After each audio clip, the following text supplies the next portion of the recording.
एक महिला ने हमसे पूछा, ऐसा पूछने वाले कम ही लोग मिलते हैं, महाराज हमने चोरी की है, उसका प्रायश्चित्त क्या है?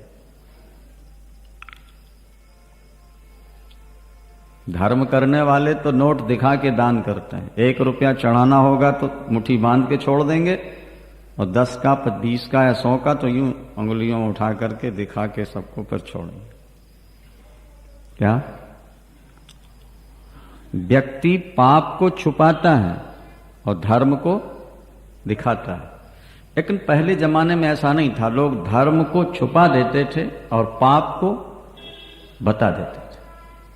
जो चीज आप ओपन करोगे, बताओगे, वो खत्म हो जाएगी, और जो छुपा लोगे वो बढ़ती चली जाएगी। अपना पाप छुपाओगे वो बढ़ता जाएगा, अपना धर्म छुपा लोगे वो बढ़ता जाएगा, अपना पाप बता दोगे वो खत्म हो जाएगा, अपना पुण्य बता दोगे वो खत्म हो जाएगा। क्या समझ? उस महिला ने हमसे पूछा, हमने चोरी की। हमने कहा ना कि ऐसे लोग हमको लाखों में कोई एक मिलते। महाराज उसका प्रायश्चित्त क्या है? हमने कहा जितनी चोरी की हो से दूना दान कर दो, इतने 1000 भगवान का रोज नाम जपो, और आगे चोरी नहीं करेंगे संकल्प करो। बहुत खुश हुई वो महिला, बहुत प्रसन्न। मैं कर दूं। व्यक्ति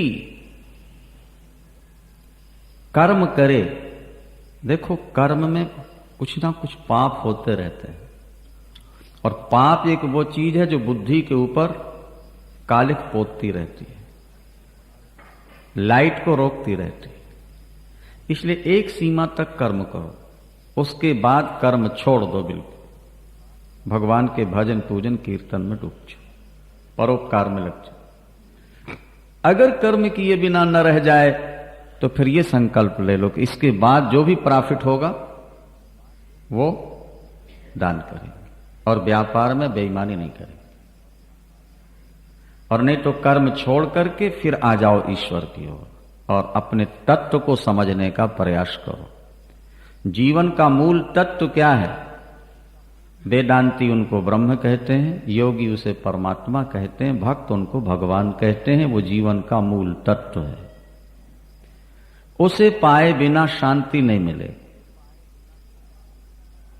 शांति नहीं। गंगा की धारा गंगोत्री से देखो चलते हुए दौड़ रही है, और तब तक दौड़ती रहेगी जब तक समुद्र को प्राप्त नहीं कर लेती।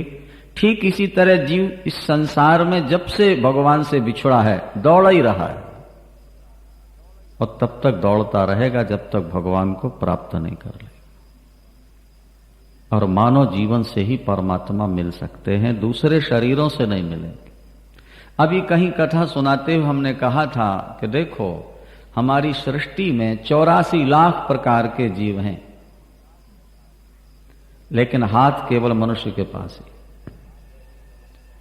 84 लाख में हाथ केवल इंसान के पास,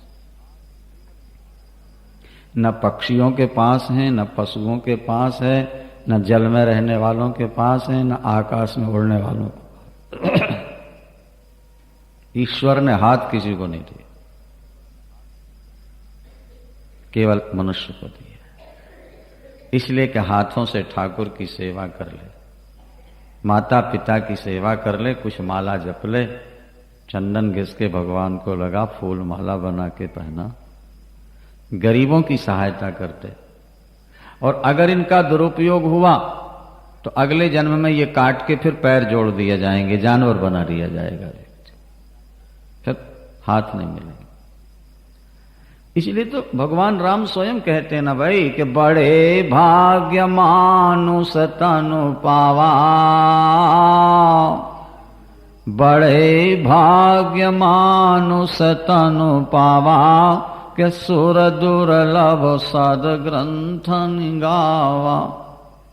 मनुष्य का शरीर बड़े भाग्य से मिलता है, सुर दुर्लभ। मनुष्य का शरीर देवताओं के लिए भी दुर्लभ है। देवताओं से भी श्रेष्ठ है, क्योंकि देवलोक में, स्वर्ग में भोगों की इतनी बहुलता है कि देवता भजन कर ही नहीं सकते। हमारे विष्णु पुराण में एक श्लोक आता है कि देवता भगवान से प्रार्थना करते हैं,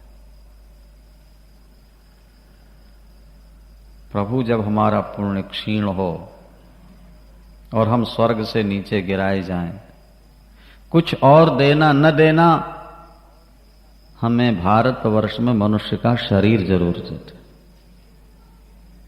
ये देवता मानते, क्योंकि मानव शरीर से ही भजन हो सकता है, और भारतवर्ष का परमाणु भजन से ओतप्रोत है। यहां रहने वाला व्यक्ति अगर भजन नहीं भी करेगा तो कान में शब्द तो पड़ते ही रहेंगे, कहीं ना कहीं तो कुछ होता रहता है। क्या रूस और अमेरिका का कोई इंजीनियर अगर साइंस पर घंटों लेक्चर दे सकता है, तो हमारे भारतवर्ष का घास काटने वाला, रिक्शा चलाने वाला व्यक्ति ईश्वर के बारे घंटों भाषण दे सकता है। क्या समझे? वो साइंस भले न समझे, विज्ञान की बात भले न समझे, पर ईश्वर के बारे में वो घंटों बोल सकता है, क्योंकि ये भारत भूमि सदा से भजन के लिए ही निश्चित है। यहां रहने वाले व्यक्ति में कुछ ना कुछ भजन के संस्कार होते ही। भागवत में एक श्लोक है, अहो अमीशाम किम कारी शोभनम, अहो अमीशाम किम कारी शोभनम, प्रसन्न येषाम सुदुत स्वयं हरि, यही जन्म लब्धम नृषु भारताजिरे मुकुंद सेवोपैकं स्पर्शाम हिना। भागवत का श्लोक, अहो अमीशाम किम कारी शोभनम। आहा, देवता कहते हैं, आहा इन भारतवासियों ने कौन सा शुभ काम किया, कौन सा पुण्य किया कि इन्हें भारतवर्ष में मनुष्य का शरीर मिल गया, अथवा भगवान ने स्वयं प्रसन्न होकर इनको भारतवर्ष में मनुष्य का जन्म दे दिया। जहां रहने वाले लोग भजन में सदा डूबे रहते हैं, ऐसे देश में जन्म पा जाना सौभाग्य की बात है। देवताओं, हम भी कामना करते हैं कि भारतवर्ष में हमको एक बार फिर मनुष्य का शरीर प्राप्त हो जाए। देख, तत्व के प्रति जिज्ञासावान बनो। तत्व है मूल परमात्मा, उसे कैसे जाना जाए? सबसे पहली सीढ़ी है कथा। ईश्वर को प्राप्त करना हो तो सबसे पहले कथा सुनो। बांके बिहारी,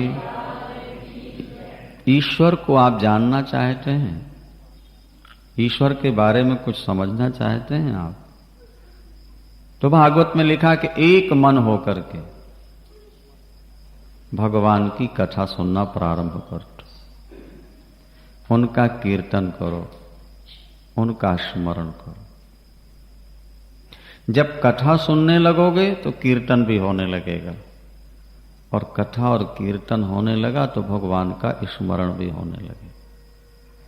जैसे चाकू या तलवार गांठ को, रस्सी को काट देती है, इसी तरह भगवान का ध्यान जड़ और चेतन की गांठ को काट देता है।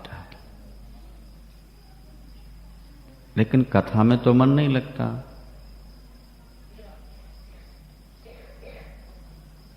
तो भगवान कहते हैं, अगर कथा में मन न लगता हो तो ऐसा मान लेना कि हमारे पुराने पाप बहुत ज्यादा है। ऐसा मान ले। भाई, थाली सामने आ गई है, सुबह से भोजन किया नहीं और फिर भी खाने की इच्छा नहीं, और इसका मतलब पेट खराब है। सारा दिन भोजन नहीं किया, शाम को थाली आई और उसमें मेवा मिष्टान है, लेकिन खाने की इच्छा नहीं हो रही, इसका मतलब पेट खराब। तो मनुष्य का शरीर आकर के अगर कथा में मन ना लगे तो समझ लेना दिल खराब है। बोलो वृंदावन। जिसके दिल में पाप होंगे उससे कथा मीठी नहीं लगे। पापवंत कर सहज स्वभाव, पापवंत कर सहज स्वभाव, और भजन मोर ते भाव न काओ। क जो पय दोष्ट हृदय सोई होई, क मोरे सन्मुख आव किसोई। अच्छा, कथा में मन लगता नहीं और हम कथा सुनना चाहते हैं। मान लिया हमने कि पाप बहुत हैं, तो फिर पाप मिटाने का उपाय क्या? बोले कथा से पाप मिटते हैं, पर कथा में मन न लगे तो पहले सारे देश के तीर्थों की यात्रा करो। सब तीर्थों में स्नान करोगे पाप कटेंगे। फिर संतों की सेवा करो। 2 काम करो, नाम लेते रहो प्रभु का, उससे कुछ पाप कट जाएंगे तुम्हारे, तब कथा में मन लगने लगे। और कथा में जब मन लगने लगेगा तो संसार से मन हट जाएगा। ये आप समझ लीजिए। जिस व्यक्ति का कथा में मन लगने लगा उसको संसार की बातें फिर फीकी फीकी लगने लगती। जैसे ससुराल का सुख मिलने के बाद लड़की को मायका फीका फीका नजर आता है, इसी तरह परमात्मा का प्यार मिलने के बाद फिर संसार की बातों में उसकी रुचि नहीं होती। वो सोचता है ज्यादा से ज्यादा कीर्तन हो, ज्यादा से ज्यादा कथा सुनो, ज्यादा से ज्यादा नाम जपो, पाठ करो, प्रपंच से दूर। कथा सुनते सुनते भक्ति जागेगी, संसार से विरक्ति होगी, भक्ति रजोगुण तमोगुण को खा जाएगी, हृदय सात्विक हो जाएगा। सात्विक हृदय होते ही ज्ञान और विज्ञान का प्रकाश हो जाएगा। ज्ञान और विज्ञान के प्रकाश में जड़ और चेतन की गांठ खुल जाएगी। आपका जीवन, मानव जीवन सफल हो जाएगा, आपको शांति मिल जाएगी। यदि आप शांति चाहते हैं तो जड़ और चेतन की गांठ खोलने का प्रयास कीजिए। शरीर जड़ है, आत्मा चेतन है। आप शरीर नहीं हो, आत्मा हो। शरीर तो एक मकान के समान है, और इससे जब आप पीछे हट जाओगे तो आपको एकदम शांति मिल जाएगी। प्रातःकाल भी आपको सुनाया था, निद्रा में आप शरीर से पीछे हट जाते हैं। गाढ़ी नींद में आपको शरीर की सुध नहीं रहती, शरीर का ध्यान नहीं रहता, और तब आपको नींद में आनंद विशेष आता है। यह समझ। साधना का फल यह है कि संसार को हम भूल जाएं, और संसार को भूलने के साथ साथ शरीर से भी पीछे हट जाएं, आपको शांति। एक बात यहां और जो विशेष काम की कही गई वो ये ध्यान दे लेना कि आत्मा सभी प्राणियों की एक है। ये बात जल्दी बुद्धि में बैठती नहीं। सामान्य तौर पर व्यक्ति यही समझता है कि हर व्यक्ति की आत्मा अलग अलग है, लेकिन शास्त्र इस बात पर बहुत जोर देकर कहते हैं कि नल अनेक हैं लेकिन पानी सब में एक। लकड़ी अनेक हैं पर आग सब में एक, और ट्यूब अनेक हैं पर हवा सब में एक है। इसी तरह से शरीर अनेक हैं पर आत्मा सब में। उसी दिन आपका जीवन महान बन जाएगा, आपके जीवन में एक अखंड शांति का उदय हो जाएगा। क्योंकि जब सब में अपनी आत्मा को देखने लगोगे तो छल और कपट, राग और द्वेष ये सब मिट जाएंगे। हृदय आपका बिल्कुल शुद्ध हो जाए। यहां तक सिद्धांत की बात कह के आगे भगवान के स्वरूप का वर्णन है, उस पर भी ध्यान दीजिए। जैसे एक विशाल तालाब से अनेक चश्मे निकल पड़ते हैं, अनेक झरना निकलते हैं, इसी तरह वो जो चेतन तत्व ब्रह्म है, जिसका ना कोई आदि है ना अंत है, उससे समय समय पर अवतार होते रहते हैं। सेठ फैक्ट्री लगाएगा तो कभी न कभी देखने भी जाएगा, फैक्ट्री में होने वाली गड़बड़ियों का सुधार भी करेगा।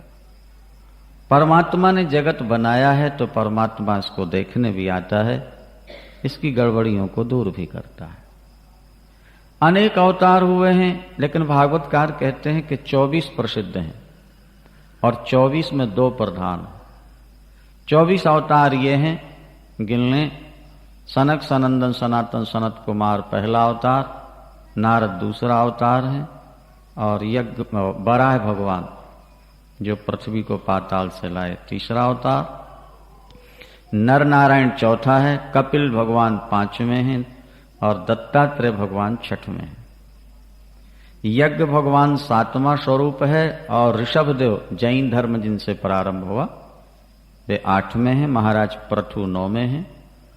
भगवान ने मछली रूप धारण किया था वेदों का संग्रह करने के लिए जल के अंदर से, और 11वां रूप भगवान का कछुआ बने थे।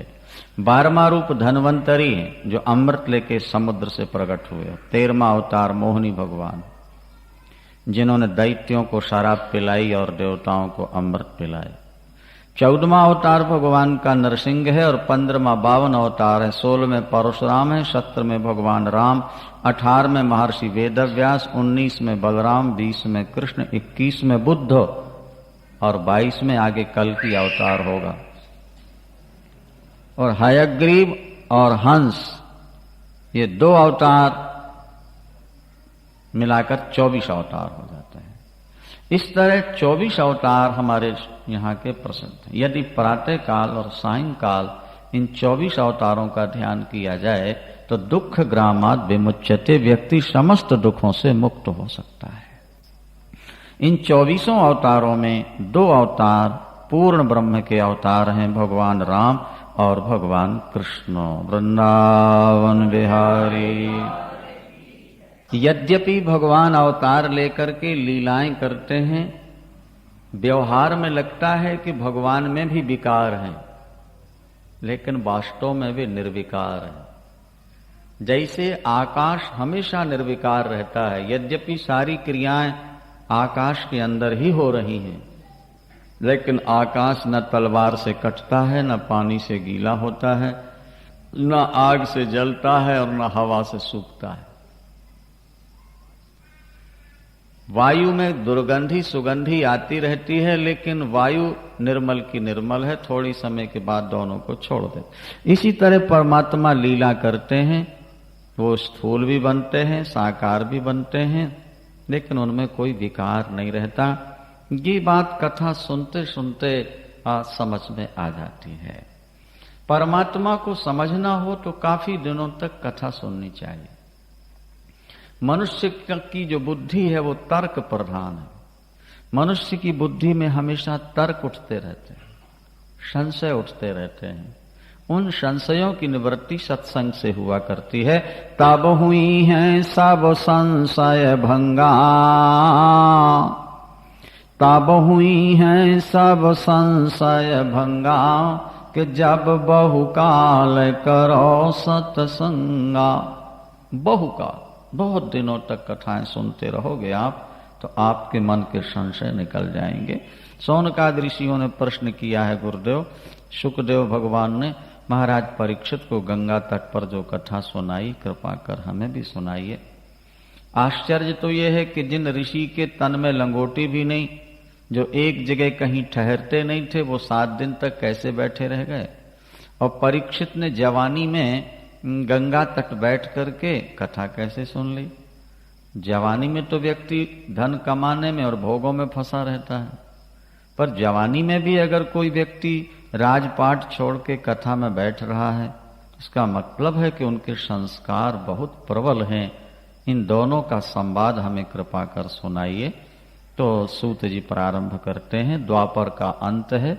महर्षि वेदव्यास शम्यापराश नाम के अपने आश्रम में बद्रीनाथ से भी ऊपर विराजमान हैं। उन्होंने सभी वेदों, 4 वेदों का विभाग किया, 17 पुराणों की रचना की, 1 लाख श्लोक वाला महाभारत भी बनाया, लेकिन उनको शांति नहीं मिली। जीवन में शांति सबसे कीमती है भैया। आपको सब कुछ मिल गया, शांति नहीं मिली, सब बेकार। और कुछ भी नहीं मिला और शांति मिल गई, सब कुछ मिल गया। भजन के बिना शांति नहीं मिलेगी। ईश्वर को प्राप्त किए बिना शांति नहीं मिलेगी, बस ये याद रहे। दुखिया नानक सब संसार, सोई सुखिया जिस नाम आधार। सगल सृष्टि को राजा दुखिया, और हरि का नाम जपत सोई सुखिया। गरीब कहे धनवान सुखी है, धनवान कहे सुख राजा को भारी। और राजा कहे चक्रवर्ती सुखी है, चक्रवर्ती कहे सुख इंद्र को भारी। तो इंद्र कहे चतुरानन सुखी है, चतुरानन कहें सुख विष्णु को भारी। और तुलसी जी अजान विचार कहें, सिया राम भजन बिन जीवो दुखर। सुख नहीं, राम विमुख सुख कबहु न पावा। ईश्वर में लगे बिना शांति। देवर्षि नारद आ गए हैं, दोनों मिले। कुशल क्षेम के बाद नारद जी ने कहा, व्यास जी ऐसा लग रहा है कि आपके मन में कोई चिंता है। मनुष्य का मुख दर्पण है, दर्पण। हृदय के भावों को दर्शाने के लिए मुख दर्पण का काम करता है। आप प्रसन्न हैं, आपका हृदय प्रसन्न है, मुख बता देगा। और कोई चिंता है, ये भी मुख बतलाता। नारद जी ने पूछ दिया, ऐसा लगता है कि आपके दिमाग में कोई चिंता है। हां देवर्षि जी, चिंता तो है, लेकिन मैं स्वयं नहीं समझ पा रहा कि इतना सब कुछ करने के बाद भी शांति क्यों नहीं मिली। क्या आप कोई उपाय बता सकते हैं? नारद जी ने कहा, इसका मूल कारण है कि अभी तक आपने भागवत की कथा लिखी नहीं। जब तक आप भागवत की कथा नहीं लिखोगे, आपको शांति नहीं मिलेगी। भागवत की कथा ही ऐसी कथा है जो जीव को ईश्वर से जोड़ सकती है। भागवत की कथा आप सुनोगे, निश्चित भक्ति मिलेगी। और भक्ति मिल गई और शोक मोह भय से आपका जीवन मुक्त हो गया। 3 दुख हर व्यक्ति के पीछे लगे हैं, याद रखना है। शोक, मोह और भय। बीती हुई जो घटनाएं हैं, किसी के पति की मृत्यु, पुत्र की मृत्यु या पत्नी की मृत्यु या घाटा, जब याद आए तभी शोक हो जाए। भूतकाल का शोक और वर्तमान का मोह होता है। परिवार छोड़ा नहीं जाता और उसी के कारण कांटे चुभते रहते हैं। और मृत्यु का भय सबके पीछे लगा। भागवत में लिखा है, जो भागवत की कथा सुनेंगे उनको भगवान की भक्ति मिल जाएगी। और जिनको भक्ति मिल जाएगी, उनका शोक मोह भय सदा के लिए समाप्त हो जाए। आपका जीवन महान बन जाएगा। देवर्षि नारद ने बताया कि मैं दासी पुत्र था।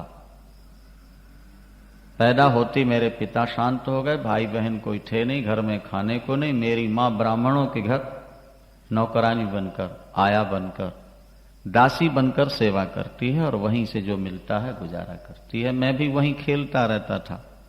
मेरी अवस्था 5 वर्ष की हुई, अचानक चातुर्मास्य करने के लिए कुछ संत आ गए। 4 महीने एक जगह रहेंगे वर्षा के दिनों। ब्राह्मणों ने उनकी व्यवस्था कर दी और मुझे उनकी सेवा में लगा दिया। देखो गुरबाणी में लिखा ना, संत का संग बड़भागी पाइए। संत का संग किसी भाग्यवान को प्राप्त होता है। कुसंग तो आपको पग पग पर मिलेगा। कंकड़ पत्थर तो हर जगह पड़े, हीरे तो कहीं कहीं होते हैं। घास फूस और सामान्य फूल हर जगह, केसर तो कहीं कश्मीर ही में होती है ना। चंदन का पेड़ हर जगह नहीं मिलता। इसी तरह कुसंग तो पग पग पर है, सत्संग कभी कभी किसी किसी को प्राप्त होता है। 4 महीने के लिए संतों की सेवा, खाने के लिए उनका जूठा प्रसाद, सुनने के लिए उनसे भगवान की कथा मिली। 4 महीने की कथा में ही मेरे मन में भक्ति जाग उठी। उसने रजोगुण तमोगुण को खा लिया। और मुझे लगा कि जिनकी कथा में इतना आनंद है उन भगवान के दर्शन में कितना आनंद नहीं होगा। हृदय छटपटा गया भगवान से मिलने के लिए। जब चातुर्मास्य के बाद संत जाने लगे तो मैं बहुत रोया। मैंने कहा गुरुदेव मुझे साथ ले चलिए। एक बात और ध्यान दे लेना, बचपन में ही अगर भक्ति जाग उठे, बचपन में ही अगर आप भजन में लग गए तो रंग पक्का है। बाद का रंग तो कच्चा रहता। संसार में जुड़ने से पहले अगर भगवान से जुड़ गए आप, तब तो किनारा मिल गया। और शादी और बाल बच्चे पोते हो गए, फिर आप कोशिश भी करो तो जुड़ नहीं पाओगे ठीक ठाक। हाँ, कोई पूर्व जन्म का आपका अच्छा संस्कार हो, अलग बात। नहीं तो कथा सुनते तो सिर हिलाते रहोगे, बढ़िया बढ़िया, लेकिन घर गए सब घटिया। घर बढ़िया, बाकी सब घटिया। बचपन से ही अगर भजन में लग गए, या कच्चे घड़े में जो निशान बना दिया जाए, फूटते फूटते मिटेगा नहीं। गीली लकड़ी को जैसे झुका दो मुड़ जाएगी, सूखी को झुकाओगे टूट जाएगी। वृंदावन बचपन से लग जाए। इतिहास में जितने संत भक्त हुए हैं वो बचपन से ही लग गए थे। उनकी जीवनी पढ़ के देख लो। अजामिल जैसे कोई एक दो मिल जाएं जो बुढ़ापे में लगे हों, और नहीं तो बचपन से। नारद कहते हैं कि मेरे हृदय में भक्ति जाग उठी। बच्चे के मन में दुनिया के प्रति आकर्षण नहीं होता। सबसे ज्यादा प्यार पत्नी का होता है, फिर पुत्रों का होता है, फिर कमाए हुए पैसे से होता है। इन तीनों के पहले अगर भगवान का प्यार आ जाए जीवन में तो जीवन सफल हो जाता है। और हमारे गुरुदेव कहा करते थे कि गोपांगनाओं के हृदय में वासना के प्रकट होने से पहले ही भगवान कृष्ण प्रकट हो चुके थे। इसीलिए फिर वासना को जगह नहीं मिल पाई ठहरने की। और घर में रहते हुए भी गोपांगनाओं का मन विचलित नहीं हुआ। यह समझ, ईश्वर को प्राप्त करना है बचपन से। अच्छा, बचपन आपका निकल चुका है, अब होश आई है तो भी लग जाओ। ठाकुर को कृपा करने में देर नहीं लगती। वो कृपा कर देंगे, आप इसी जन्म में सफल हो जाओगे। और नहीं हो पाए तो आज का किया भजन आने वाला इतना बढ़िया शरीर दिलाएगा कि बचपन से ही आप भजन में लग जाओगे, आपका उद्धार हो जाए।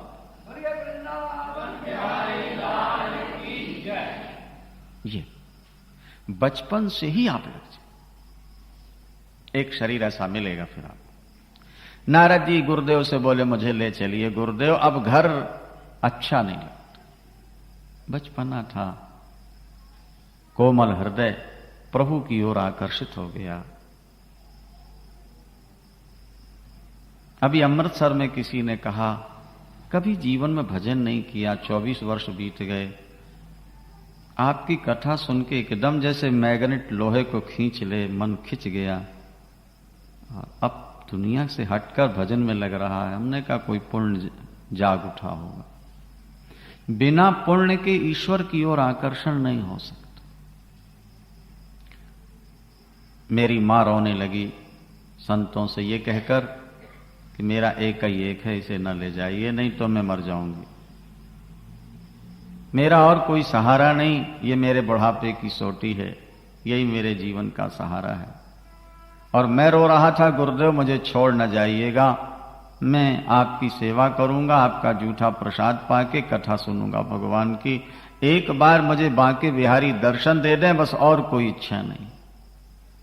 गुरुदेव ने कहा बेटा जब तक मां जी रही है इनकी सेवा करो, उसके बाद तुम जंगल आ जाना, हमारा आशीर्वाद है तुम्हें भगवान का दर्शन अवश्य होगा। वृंदावन। ये जो मार्ग है ना, ये विश्वास का मार्ग है, श्रद्धा और विश्वास। इसमें तर्क ज्यादा काम नहीं करता। अगर आपको गुरु पर विश्वास नहीं है, शास्त्रों पर विश्वास नहीं है, तो आपको सिद्धि कभी मिल ही नहीं सकती। नहीं, विश्वास। गुरु शब्द का अर्थ ही है जिनकी आज्ञा का उल्लंघन ना किया जा सके, वजनदार हो जिनकी आज्ञा, उसको गुरु कहते हैं। इच्छा नहीं थी घर में रहने की, लेकिन गुरुदेव का आदेश हुआ, रुक गए और रोते रहते थे, प्रभु वो समय कब आएगा जब मैं सर्वतंत्र स्वतंत्र होकर जंगलों में आपके लिए रोता फिरूंगा और मुझे आपके दर्शन हो जाएंगे। देखो भगवान वैसा संयोग भी बना देते हैं। मां गाय दोहने निकली, काले सांप ने काट लिया। मां की मृत्यु, नारद जी की प्रसन्नता, ठाकुर तेरी कृपा हो गई, बस अब भजन करेंगे, अब भजन करेंगे। माता की मृत्यु और नारद की प्रसन्नता, यहां तो जरा सा नुकसान हो जाए सारी जिंदगी रोते रहते हैं। लेकिन जो प्रभु के प्रेमी होते हैं, उनके जीवन में कोई दुर्घटना भी घट जाए तो वो सदा प्रसन्न रहते हैं। वो तो कहते हैं प्रभु तुम जो करते हो उसमें हमारा भला है। नारद जी उत्तर दिशा की ओर, हिमालय की ओर बढ़ गए, जंगलों में घूम रहे हैं, यहां से वहां रो रहे हैं, दौड़ रहे हैं। हे प्रभु, अब दुनिया में मेरा कोई सहारा नहीं रहा, आप ही एक सहारे हो मेरे नाथ। अब तो मेरे सिर पर हाथ रख दो, अब तो मेरा हाथ पकड़ लो। आप कहते हो कि जिसका कोई सहारा ना हो मैं उसका सहारा बनता हूं। अगर आप दीन बंधु हो तो मेरे जैसा कोई दीन नहीं, आप जैसा कोई दीन बंधु नहीं। यदि आप पतित पावन हो तो मेरे जैसा कोई पतित पापी नहीं, और आप जैसा कोई पावन करने वाला नहीं। प्रभु एक बार मुझे संभाल लो, अपनी बाकी झांकी का दर्शन दे दो ठाकुर। एक झरने में स्नान किया, जल पिया, कई दिन के भूखे प्यासे थे, लेकिन शरीर की तो कोई चिंता ही नहीं थी। बस लालसा ये थी कि एक बार ठाकुर का दर्शन हो जाए। पीपल वृक्ष के नीचे बैठ के जैसा सुना था गुरुदेव से, वैसे ही भगवान का ध्यान करके रोने लगे। और जब व्याकुलता चरम सीमा पर बढ़ गई तो हृदय के अंदर भगवान कृष्ण प्रकट हो गए। अतिशय रगड़ करे जो कोई, प्रगट अनल चंदन ते। जब दही को बिलोया जाता है तो उसकी नस नस टूट जाती है दही की, और जब जोर का मंथन होता है तो छुपा हुआ माखन बाहर आ जाता है। इसी तरह जब हृदय में व्याकुलता तीव्र होती है तो हृदय में छुपा भगवान भी प्रकट हो जाता है। नारद जी की साधना सफल हुई, भगवान का दर्शन हुआ, लेकिन दूसरे मिनट भगवान फिर अंतर ध्यान हो गए, चले। अब नारद जी ने बड़ी कोशिश की, लेकिन फिर दोबारा दर्शन नहीं हुआ। आकाशवाणी हुई, अभी कुछ दिन भजन और कर लो, अगले जन्म में हर जगह हर समय तुम्हें भगवान का दर्शन होता रहेगा। तुम्हारे गुरुदेव ने वचन दिया था, तुमने विश्वास किया, इसलिए एक बार दर्शन हो गए। अभिपक्को कषायाणाम दुर्दर्शोहम को योगी नाम। नारद जी कहते हैं उसी रूप का ध्यान करते मैं विचरण करता रहा, भजन करता रहा, शरीर छूटा, ब्रह्मा के यहां पहुंचा। प्रलय का समय था, ब्रह्मा जी में लीन हो गया। दोबारा जब सृष्टि की तो ब्रह्मा की गोद से मैं प्रकट हुआ, और जैसे ही मैं गोद से प्रकट हुआ भगवान कृष्ण मेरे सामने आके खड़े हो गए। ये वीणा मुझको दे दी और कहा हरि गुण गाओ और भक्ति का प्रचार करो नारद, जब जहां चाहोगे मेरा दर्शन होता रहेगा। अब तुम पर कभी जीवन में माया का प्रभाव नहीं पड़ेगा, जाओ कृष्ण। नारद जी कहते हैं कहां चक्की पीसने वाली आया का पुत्र संतों का संग करके आज ब्रह्मा का पुत्र बन गया है। जो सत्संग करते रहते हैं एक दिन वे महान बन जाया करते हैं। नारद जी ने कहा व्यास जी ऐसी कथा लिखो कि जिसे सुन करके लोगों का मन दुनिया से हटके भगवान में लगे, संत सेवा में लगे। दरबार साहब में संत सेवा पर बहुत जोर दिया और नाम जपने में बहुत जोर दिया। नाम जपो और सेवा करो, 2 बातों, ज्यादा से ज्यादा। सभी ग्रंथ यही बात बतलाते हैं, तन से सेवा करो, मन से भगवान का चिंतन करते रहो, जीवों के प्रति दया रखो। श्रीमान महाभारत युद्ध समाप्त हो चुका है, समाप्ति की घोषणा हो गई है, क्योंकि अंतिम युद्ध हुआ था भीमसेन और दुर्योधन से, और दुर्योधन की दोनों जांघों में, टांगों में जब गदा लगी है तो टूट गई है। वो रणांगण में पड़ा हुआ कराह रहा था, पैर टूट चुके थे। उस समय अश्वत्थामा आया है, द्रोणाचार्य का पुत्र। राजन, अंतिम इच्छा क्या है? मैं चाहता हूं कि मेरे मरने से पहले पहले पांडवों को कोई मार कर दिखा दे। दुर्योधन कहता है, अश्वत्थामा, मैंने जीवन भर कोशिश की पांडवों को मारने की, लेकिन 5 में 1 भी न मर सका, और हम 100 में 1 भी न बच सके। मेरी अंतिम इच्छा यह है, मेरे दिल की पीड़ा कोई समझे और उसे मिटा सके, वो मेरा बड़ा उपकारी होगा। वहां युद्ध की समाप्ति घोषणा हो गई है, तो पांडव चैन से जाकर शिविर में सो गए। अब तो कोई खतरा नहीं ना, लेकिन भगवान फिर भी सावधान। शत्रु से कभी निश्चिंत नहीं होना चाहिए। अग्नि, शत्रु और रोग, सर्प और पाप, इनको कभी छोटा नहीं मानना चाहिए। ये छोटे हों तो भी खतरनाक होते। अग्नि थोड़ी सी भी है, अगर तो संयोग मिल जाए सारे मोहल्ले को जला दे। छोटा सर्प भी काट दे तो मृत्यु है। पाप छोटा भी खतरनाक है, छोटा रोग भी बढ़ सकता है। पांडव रात्रि में सो रहे हैं और भगवान कृष्ण दरवाजे पर खड़े पहरा दे रहे हैं। भक्त वत्सल भगवान। द्रोणाचार्य पुत्र अश्वत्थामा यहां से चला पांडवों को मारने के लिए। लड़कर तो जीता नहीं जा सकता, सोते हुए पांडवों का सिर काट कर ले आओ। दुर्योधन को एक बार प्रसन्न करना है, उसकी इच्छा पूर्ण करती है। यद्यपि ये अधर्म है, पाप है सोते हुए को मारना, निरपराधी को मारना, लेकिन व्यक्ति के जीवन में जब ईर्ष्या जागती है तो धर्म बुद्धि लुप्त हो जाती है। पांडव सो रहे, अश्वत्थामा जा रहा शिविर की ओर। भगवान ने पांडवों को उठाया, रात्रि 12 बजे रथ पर बैठाल के जंगल की ओर ले गए। अश्वत्थामा ने शिविर में प्रवेश किया। द्रौपदी के बगल में 5 पुत्र सो रहे थे। उसने सोचा ये 5 पांडव हैं। अंधेरी रात में उसने 5 का सिर काटा और लेके आ गया दुर्योधन के पास। बड़ा प्रसन्न है। दुर्योधन से कहा, राजन, मरते मरते तुम्हारी इच्छा पूर्ण हुई। लो, मैं पांडवों का सिर ले आया। जब खोल के देखा वो तो बच्चों के सिर थे। अरे अरे अश्वत्थामा, तुमने ये क्या किया? बच्चों से मेरा कोई विरोध नहीं था, मेरे असली शत्रु तो पांडव थे। बस उसके तो प्राण निकल गए दुर्योधन के, और अश्वत्थामा भागा कि अब मेरी खैर नहीं। वहां भगवान पांडवों को जब लेके आए तो देखा द्रौपदी विलाप कर रही है। 5 पुत्र थे, 5 खत्म। एक पांडव से एक पुत्र हुए, तो 5 पुत्र थे, 5।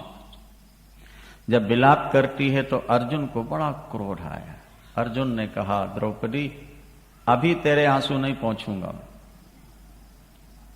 जब तेरे पुत्र हंता का सिर काट के लाके तेरे सामने रख दूंगा, उसके ऊपर बैठ के तू अपने बेटों को जलांजलि देना, तब मैं तेरे आंसू पोंछूं।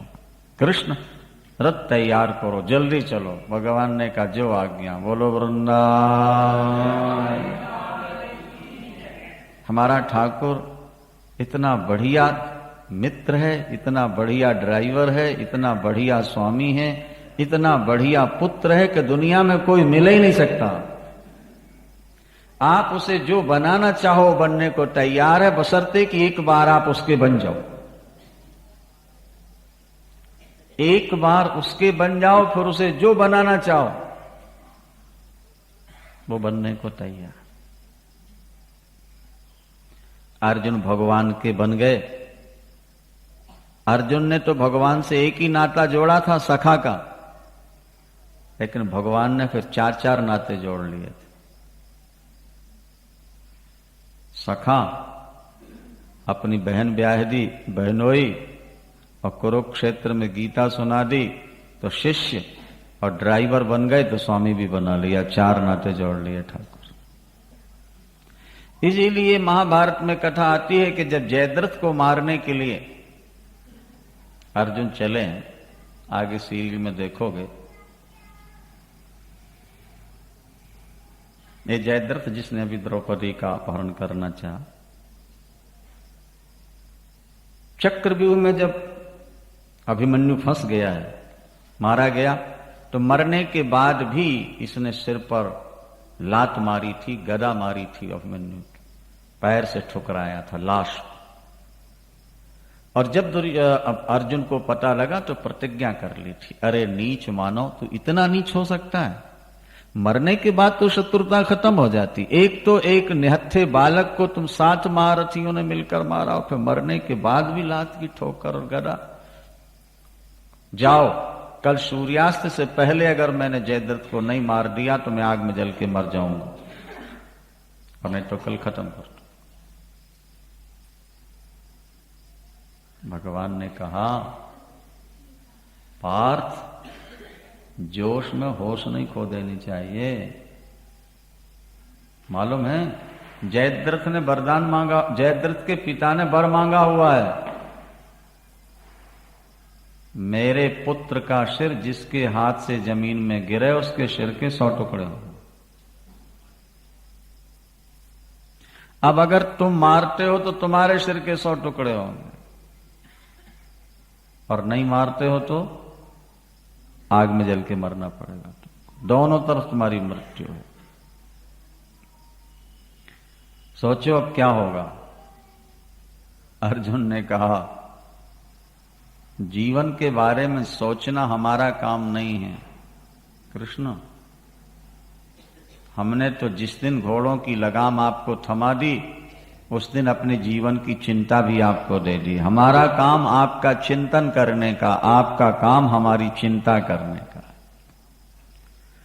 अर्जुन कैसे बचे, इसके बारे में कृष्ण को सोचना है, अर्जुन को स्वयं नहीं सोचना है।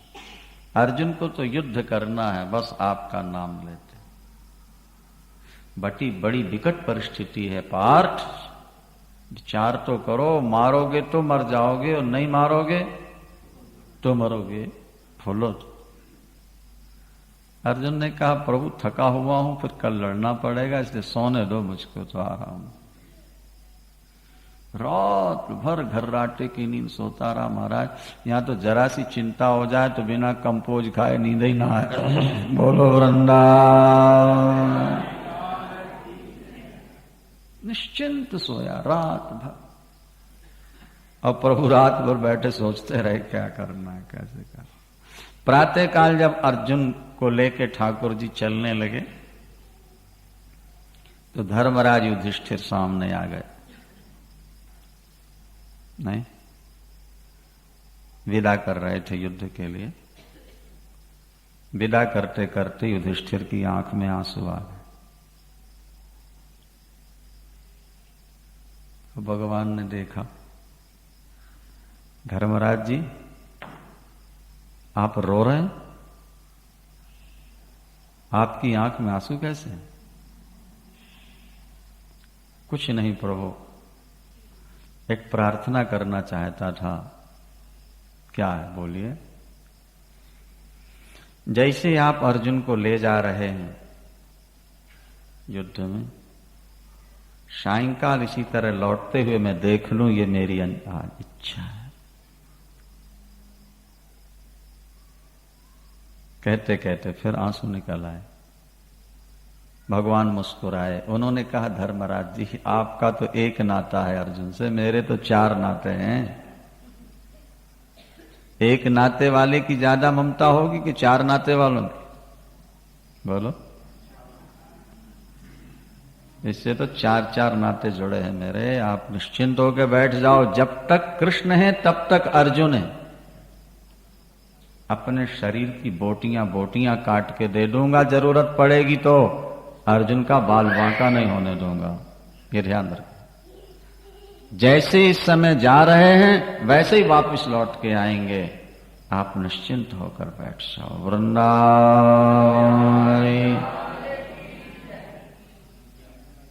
ये ठाकुर ने वचन दिया है। और जयद्रथ को कैसे युक्ति से मरवाया वो तो आप लोग देखोगे। और सायंकाल जब वापस लौट के आ रहे हैं, देवता पुष्प बरसा रहे हैं, धर्मराज युधिष्ठिर की आंखों से आंसू निकल रहे। प्रभु रक्षा करते हैं, हम उनके बन जाएं। अश्वत्थामा को पकड़ लिया है दौड़कर अर्जुन ने। यद्यपि ब्रह्मास्त्र का भी प्रयोग हुआ है दोनों ओर से, लेकिन अर्जुन वापस लेना जानता था, इसलिए पकड़ लिया। अश्वत्थामा को लाके द्रौपदी के सामने खड़ा किया गया है। यद्यपि प्रभु ने यह भी कहा था कि इसको मार दो, ये पापी है। हमारे यहां 6 व्यक्ति आताताई कहलाते हैं, इनको मारने में पाप नहीं लगता। जो किसी को आग में जलाना चाहें, जहर पिला के मारना चाहें और शस्त्र लेके सामने मारने के लिए खड़े हो जाएं और दूसरे का धन हरण कर लें, दूसरे की पत्नी और दूसरे की जायदाद हरण कर लें, ऐसे लोगों को मार डालने में कोई पाप नहीं लगता। ये शास्त्र का वचन। और कौरवों ने 6 के 6 काम किए। अश्वत्थामा ने निरपराधी बच्चों का सिर काटा है, मार दो। भगवान परीक्षा ले रहे थे। अर्जुन ने मारा नहीं, द्रौपदी के सामने ले आए और द्रौपदी ने जैसे देखा वैसे सिर झुका के प्रणाम किया। वाम स्वभावा कृपया ननाम चौ। और ये कहते हुए, ये गुरुपुत्र है, जिन द्रोणाचार्य जी से आपने शस्त्रास्त्र विद्या सीखी है, ये उनका पुत्र है। पुत्र के प्रति भी गुरु जैसा व्यवहार होना चाहिए। इसे छोड़ दो। पार्थ, पुत्र की मृत्यु से मां को कितनी पीड़ा होती है मैं अनुभव कर रही हूं। इसलिए मैं चाहती हूं कि मेरी तरह कोई और बहन न रोए। अगर इसे मार दोगे तो इनकी मां बहुत रोएगी। भक्त वही है जो दूसरे के हृदय की पीड़ा को समझ ले। नरसी भक्त हुए, नरसी गुजरात में। वो कहते हैं, वैष्णव जन तो तेने कहिए जे पीर पराई जाने रे। जो दूसरे की पीड़ा नहीं समझ पाया वो भक्त नहीं है, वो ज्ञानी नहीं है, वो पाखंडी है। अगर आपका हृदय दूसरे के दुख को न समझ पाए तो आपका हृदय पत्थर है।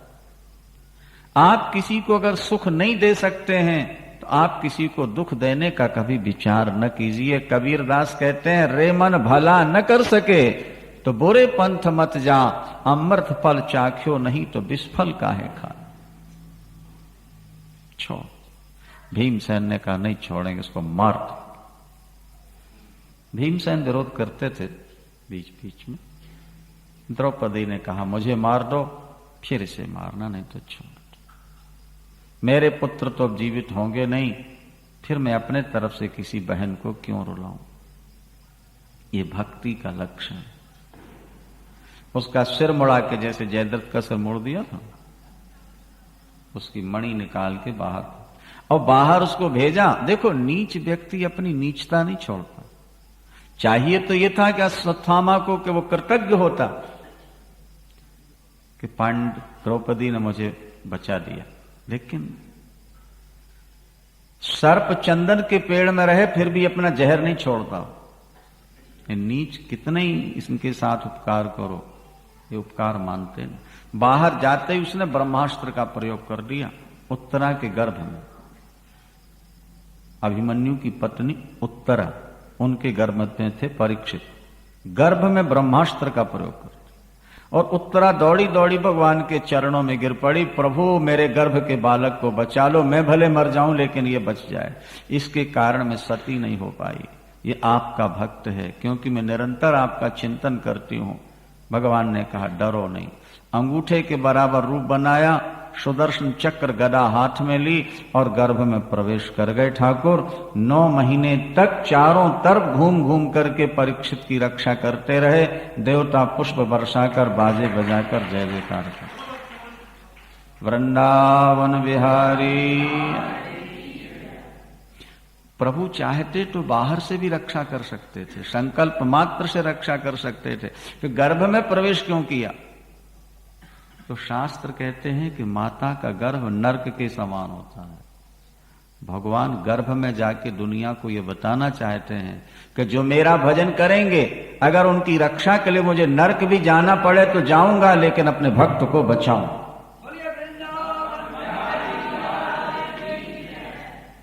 अपने भक्त को बचाओ। अच्छा, यहां 5 पांडव निहत्थे खड़े थे। अश्वत्थामा ने फिर 5 बाणों का प्रयोग किया। 5 पांडव अग्नि बाण से। पांडव तो मर जाएंगे, निहत्थे खड़े। भगवान ने पांडवों को पीछे छुपाया, सामने खड़े हो गए। धर्मराज युधिष्ठिर ने कहा प्रभु हमें मरने दीजिए, ये बाण अमोघ है। भगवान ने कहा जब तक मैं हूं तब तक मेरे पांडवों को कोई मार नहीं सकता।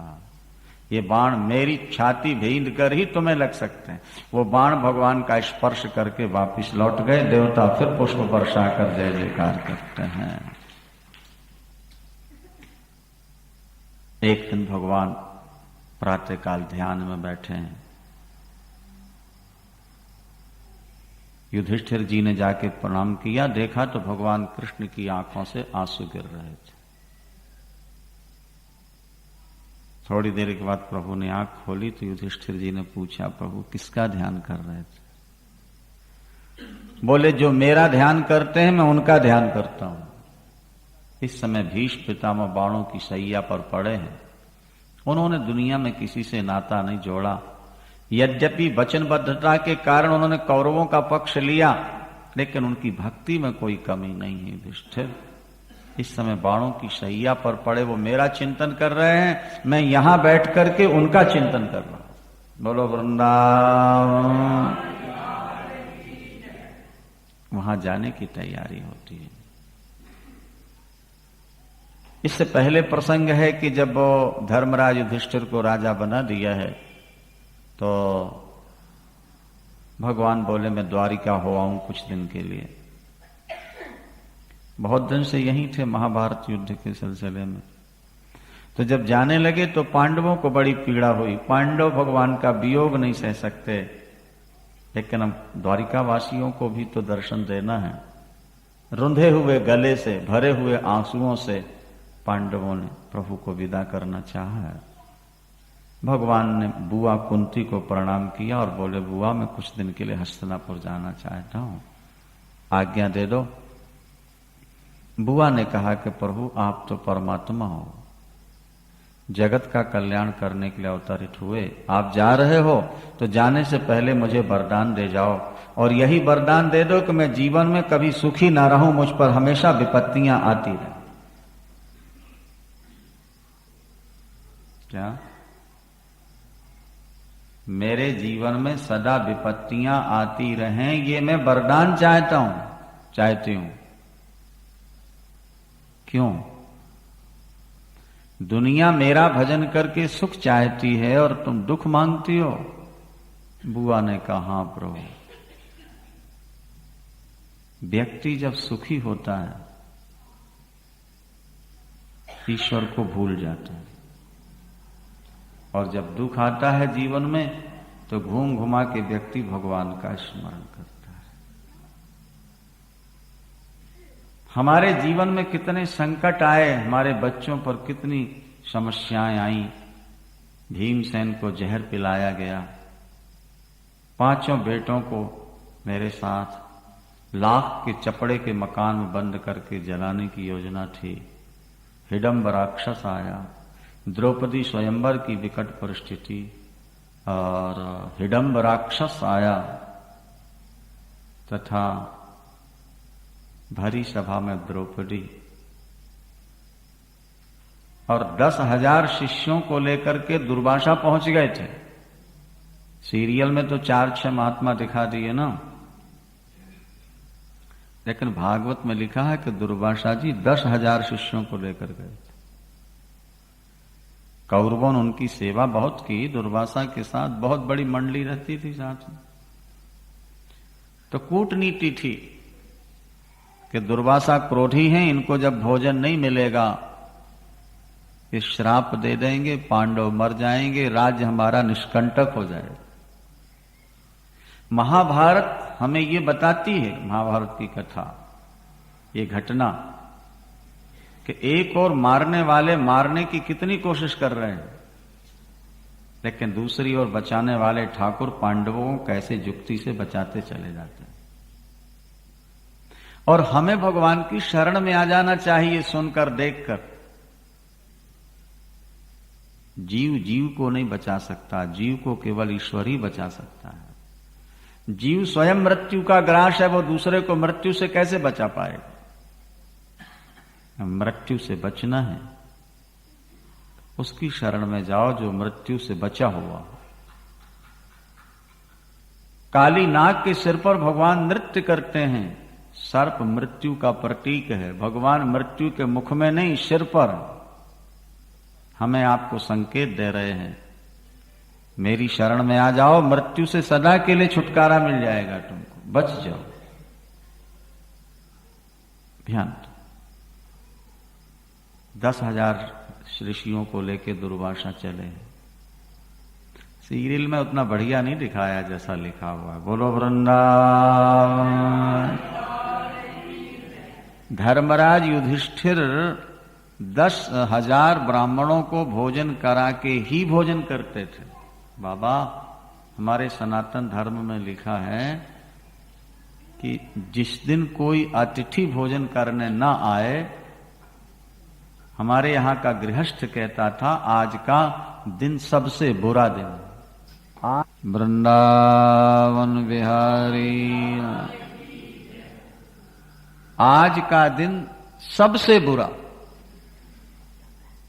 जिस दिन कोई गृहस्थ, ध्यान दो जरा, जिस दिन कोई अतिथि गृहस्थ के घर भोजन नहीं करता था, वो गृहस्थ सोचता था आज नारायण जी हम पर नाराज हैं, हमारे घर भोजन करने नहीं आए।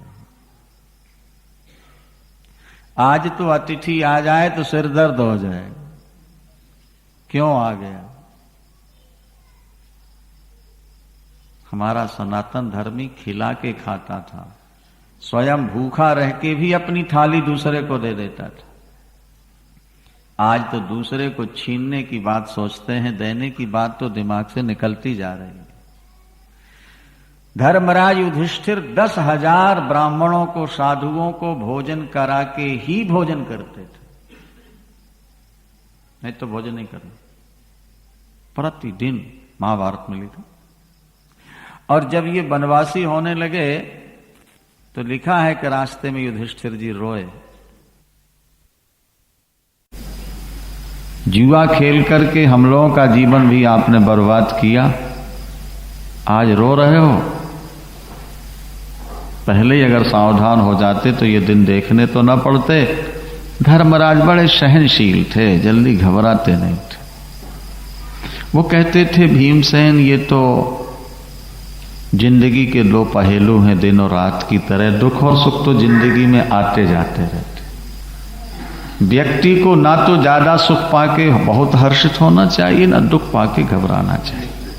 भाई जब दिन नहीं रहा तो रात नहीं रहेगी, रात नहीं रही तो दिन भी नहीं रहेगा, तो आता जाता है। तो फिर आप क्यों रो रहे हैं? मैं इसलिए रो रहा हूं भीमसेन, अब ऋषि ब्राह्मण आएंगे भोजन मांगने तो मैं क्या दूंगा, इसलिए रोना हो रहा, बाकी तो सब ठीक। महर्षि वेदव्यास आ गए, बोलो क्या चाहिए? आए हुए साधु ब्राह्मण वापिस ना जाएं बिना भोजन किए, बस यही चाहिए और बाकी कुछ नहीं, बाकी तो प्रारब्ध में जो लिखा होता रहे। वेदव्यास कहते हैं मांगो क्या मांगना है? बोले बस एक ही चीज मांगना, हमारी अतिथि सेवा चलती है। एक मंत्र दिया, इसका जप करो सफलता मिले। जल में खड़े होकर उस मंत्र का जब जप किया है युधिष्ठिर ने, उसी समय सूर्य भगवान प्रकट हो गए। बोलो क्या चाहिए? सूर्य भगवान ने कहा, धर्मराज ने कहा, अतिथि सत्कार जो हमारी परंपरा है वो 14 वर्ष चलती रहे, 12 वर्ष। उन्होंने एक अक्षय पात्र दिया, एक पात्र उठा के दिया, लो ये है तो छोटा सा, लेकिन इससे लाखों व्यक्तियों का भोजन निकल सकता। द्रौपदी मन में संकल्प करेगी, इससे निकालना प्रारंभ करेगी, निकलता जाएगा। जो संकल्प वही पदार्थ। लेकिन शर्त यह है कि द्रौपदी जब तक भोजन नहीं करेगी तब तक निकलेगा, बाद में नहीं। फिर दूसरे दिन निकलना प्रारंभ होगा। द्रौपदी जी बड़ी प्रसन्न हुई। ध्यान, वृंदावन। द्रौपदी जी ने कहा, मैं सारा दिन ब्राह्मणों को भोजन कराऊंगी, ऋषियों को, शाम को एक टाइम भोजन किया करूंगी। द्वारिका में बैठे भगवान ने भी संकल्प कर लिया, द्रौपदी जब तक भोजन नहीं करेगी तब तक मैं भी भोजन नहीं करूंगा। भक्त को भोजन कराए बिना भगवान भी भूखे रहते हैं। अक्षय पात्र प्राप्त हुआ है, सारा दिन ब्राह्मण साधुओं का भोजन, पंक्तियां बैठी रहती हैं, परोसते रहते। यहां दुर्योधन ने दुर्वासा को भेजा 10,000 ऋषियों को लेकर। भोजन मिलेगा नहीं, श्राप दे। उसे यह पता नहीं था कि अक्षय पात्र है पांडवों के पास। अब प्रभु को तो नाटक दिखाना है दुनिया के लिए। उस दिन द्वादशी थी, द्वादशी तिथि समाप्त होने से पहले भोजन कर लेना चाहिए एकादशी व्रत करने वाले को। तो सब ऋषि महर्षियों ब्राह्मणों को खिला के पांडवों ने भोजन कर लिया, और पांडवों के बाद द्रौपदी जी ने भोजन। द्रौपदी जी भोजन करने बैठी हैं, तब तक 10,000 ऋषियों को लेकर दुर्वासा पहुंच गए। और पांडवों की समझ में अभी द्रौपदी ने भोजन नहीं किया। धर्मराज के मुख से निकल गया, प्रसाद तैयार है, चलिए। दुर्वासा ने कहा कि हम स्नान संध्या करके आते हैं, आप तैयारियां करो, व्यवस्था करो। और जब द्रौपदी से पूछा गया तो वो खा पी के हाथ धो रही थी। अब पात्र से कुछ निकलेगा नहीं। जंगल में 10,000 ऋषियों की व्यवस्था तत्काल नहीं हो पाएगी, और दुर्वासा क्रोधी हैं, श्राप दे के मार देंगे। पांडवों ने सोचा उनके श्राप से मरने के बजाय प्राण त्याग देना अच्छा है। आग में जलने को तैयार हो गए, चिता बना ली थी। पांडव निमंत्रण दे के ना करना क्षत्रिय के लिए बहुत बड़ा पाप है। जब द्रौपदी ने देखा कि मेरे 5 पति आग में जलने को तैयार हैं, तो द्रौपदी जी को फिर भगवान कृष्ण की याद आ गई। इस परिस्थिति में ठाकुर ही हमें बचा सकते हैं। आपके सुख में आपको हजारों साथी मिल सकते हैं, लेकिन दुख में केवल भगवान ही आपका साथी बनता है। साथी संगी तज गए, को न निभयो साथ, कह नानक या विपत्ति में एक टेक रघुनाथ। महाराज, द्रौपदी ने आर्त भाव से फिर पुकारा, हे द्वारिकावासी, हे दीन बंधु, हे भक्त वत्सल, भरी सभा में मेरी लाज बचाने वाले ठाकुर, आज पतियों को बचा लो। ठाकुर जी भोजन करने बैठे थे, पहला ग्रास हाथ में लिया था, वो थाल में गिर गया। भगवान अंतर्ध्यान हुए और कुटिया में आकर प्रकट हो गए। देवता पुष्प वर्षा के बाजे बजाए, जय जयकार किया। द्रौपदी जी दौड़ करके भगवान के चरणों में लिपट गई। भगवान ने गले लगा लिया, सिर पर हाथ फेरा और भगवान ने कहा, कृष्णा भूख लगी है, भोजन करने बैठा ही था, तुमने ऐसी पुकार लगाई, छोड़ के आना पड़ा। जल्दी करो, बटलोई ले आओ, कुछ खाने को दे। द्रौपदी बहुत रोई, प्रभु खाने को होता तो आपको कहाँ पुकारना था, आपको वही पुकारते हैं जो दुखी होते हैं। ठाकुर मैं भोजन कर चुकी हूँ। भगवान ने कहा ले तो आओ। बटलोई ला के दी, अक्षय पात्र, हाथ डाला, साग का पत्ता किनारे लगा था, भगवान ने मुख में रखा। अनेन त्रिलोकीश तृप्यंताम, इससे तीनों लोक में रहने वाले जीवों की तृप्ति हो जाए।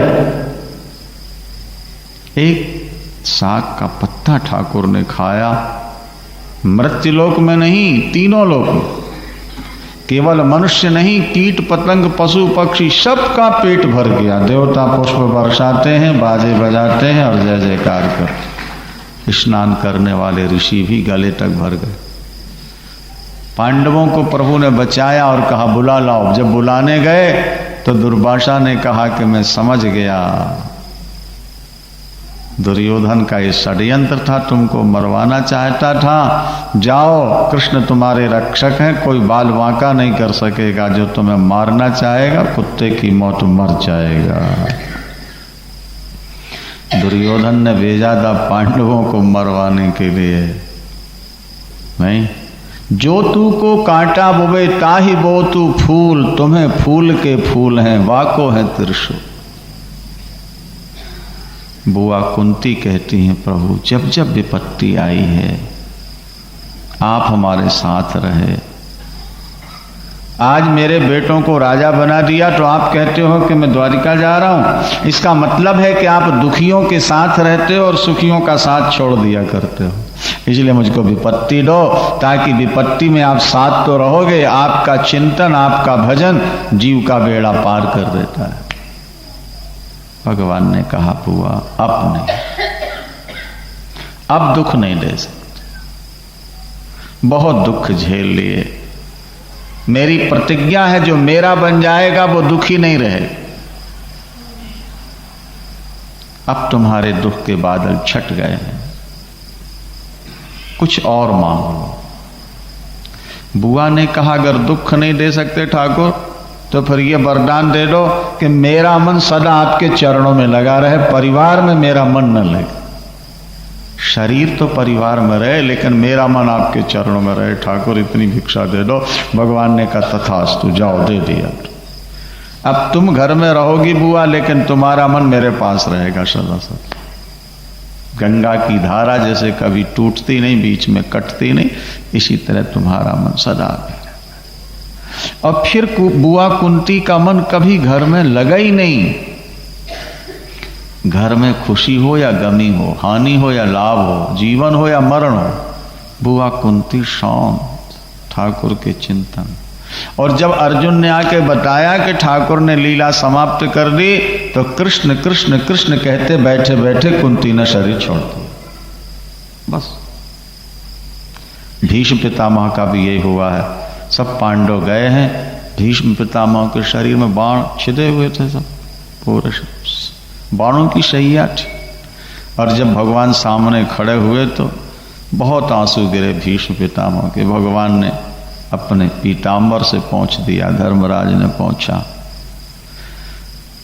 भीष्म ने कहा भगवान जिनके साथी उन पांडवों को कष्ट मिला, प्रारब्ध का ही खेल था।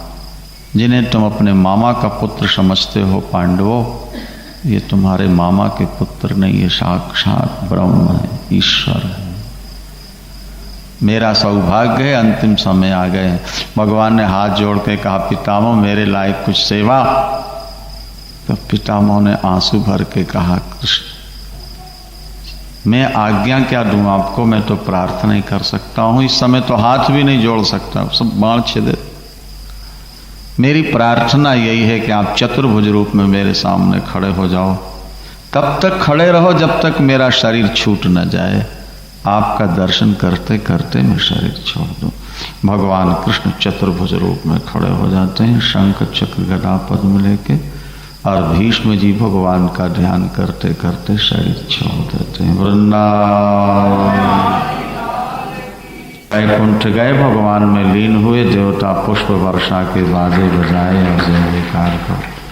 और जब भगवान ने लीला समाप्त की तो पांडवों ने साफ कह दिया कि अब हम कृष्ण के बिना रह नहीं सकते जीवन। जैसे मछली पानी के बिना नहीं रह सकती, इसी तरह भगवान भक्त के बिना रह, भक्त भगवान के बिना नहीं रह सकते। परीक्षित को राजा बनाया है और पांचों पांडव अंधे बहरे और गूंगे बनकर निकल पड़े। किसी की बात सुननी नहीं, किसी से कुछ कहना नहीं, किसी तरफ देखना नहीं, सीधे हिमालय में जाके गलते हैं। प्रीति हो तो ऐसी, जो परमात्मा के लिए जीवन दे देते हैं परमात्मा ही उनकी रक्षा करते हैं, और वे भक्त परमात्मा के लिए ही जीते हैं, परमात्मा के ही नाम पर मरते हैं। हे राम जय राम जय जय राम।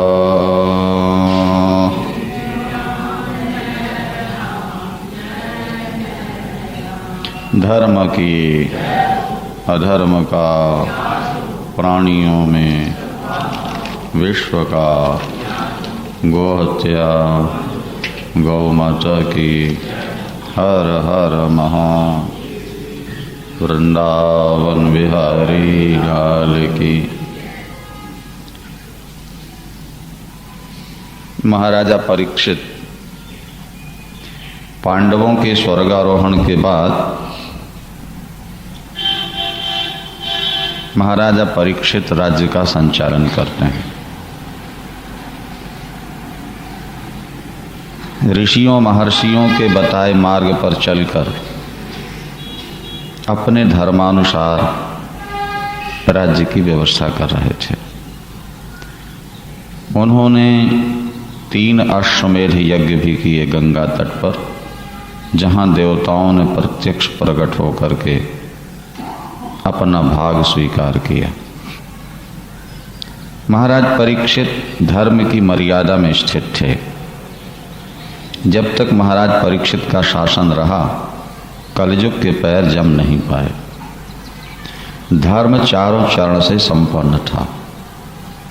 धर्म के 4 चरण हैं: सत्य, दया, दान और तप। यदि ये 4 नियम आपके जीवन में हैं तो आप सबसे बड़े धार्मिक हैं। और यदि ये नियम नहीं हैं तो आप किसी भी धर्म में हैं, किसी भी संप्रदाय में हैं, किसी भी समाज में हैं, आपका कल्याण नहीं होगा। धर्म ही आपका कल्याण कर सकता है। किसी संप्रदाय से आपका कल्याण हो जाए ये गलत बात है। आप रात दिन पाप करें और ये सोचें कि हम अमुक संप्रदाय के हैं, अमुक धर्म के हैं, इसलिए हमारा उद्धार हो जाएगा, ऐसा नहीं है। धर्म के 4 सूत्र हैं। सत्य बोलना। महाराज दशरथ ने अपने प्राण दे दिए, सत्य नहीं छोड़ा। हरिश्चंद्र ने अपने आप को बाजार में बेच दिया, अपनी पत्नी को बेच दिया, स्वयं डोम के नौकर बने, लेकिन सत्य नहीं छोड़ा। दया, जीवों के प्रति दया होनी चाहिए। जियो और जीने दो का सिद्धांत हमारे यहाँ का पुराना सिद्धांत। कोई जीव मरना नहीं चाहता, इसलिए अपने सुख के लिए किसी को मारने की कोशिश नहीं करो। मांस नहीं खाओ। संस्कृत में मांस शब्द की व्याख्या है माम सा। मैं जिसका मांस खा रहा हूं, सा माने वह, माम माने मुझको खाएगा। ये माम सा होता है। आज मैंने जिसका मांस खाया है वह मेरा मांस खाएगा, ये मांस शब्द की व्याख्या है संस्कृत। कबीरदास जी ने भी यही कहा, कहत हो कही जात हो, कहा जो मान हमार, जाकर गर तुम काटी हो सो गर काट तुम्हार। आज तुम जिसका गला काट रहे हो, आज तुम जिसका मांस खा रहे हो, आगे वो तुम्हारा जरूर खाएगा। इसलिए जीवों के प्रति दया होनी चाहिए। महाराज शिवी की गोद में कबूतर आके गिरा है, बाज पक्षी पीछे लगा है, ये कहता हुआ कि ये मेरा शिकार है, ये मेरा भोजन, क्योंकि परमात्मा ने मांस ही मेरा भोजन निश्चित किया है। लेकिन शिवी ने कहा कि नहीं, इस पर दया करो, ये मेरी गोद में आकर गिरा है, मैं इसे मरने नहीं दूंगा। राजन, इसे मरने नहीं दोगे तो मुझे मरना पड़ेगा, और मैं मर गया तब भी आपको हत्या तो लगी जाएगी। उन्होंने कहा नहीं, तुम्हें मांस की जरूरत है, मेरे शरीर का मांस ले लो, अपना पेट भर लो। एक कबूतर को बचाने के लिए महाराज शिवी तराजू पर एक पल्ले में कबूतर को रखते हैं और दूसरे पल्ले में अपने शरीर का मांस काट काट के रखते जाते हैं। वो परीक्षा थी, अग्नि और इंद्र परीक्षा लेने आए थे। सारे शरीर का मांस काट के रख दिया, लेकिन वो बराबर नहीं हुआ।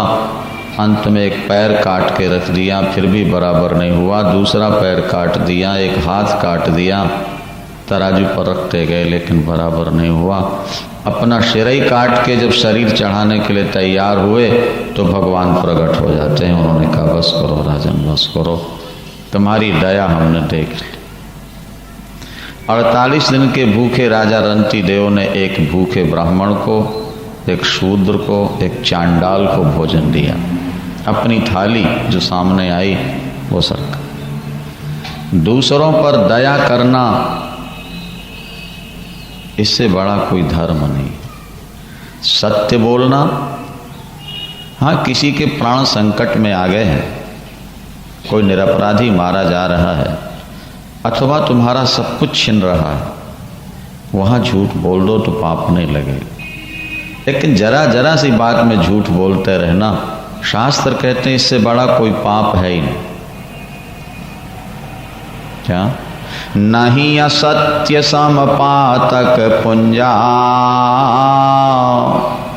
नहीं असत्य समपातक पुंजा, गिरि सम होहि कि कोटिक गुंजा।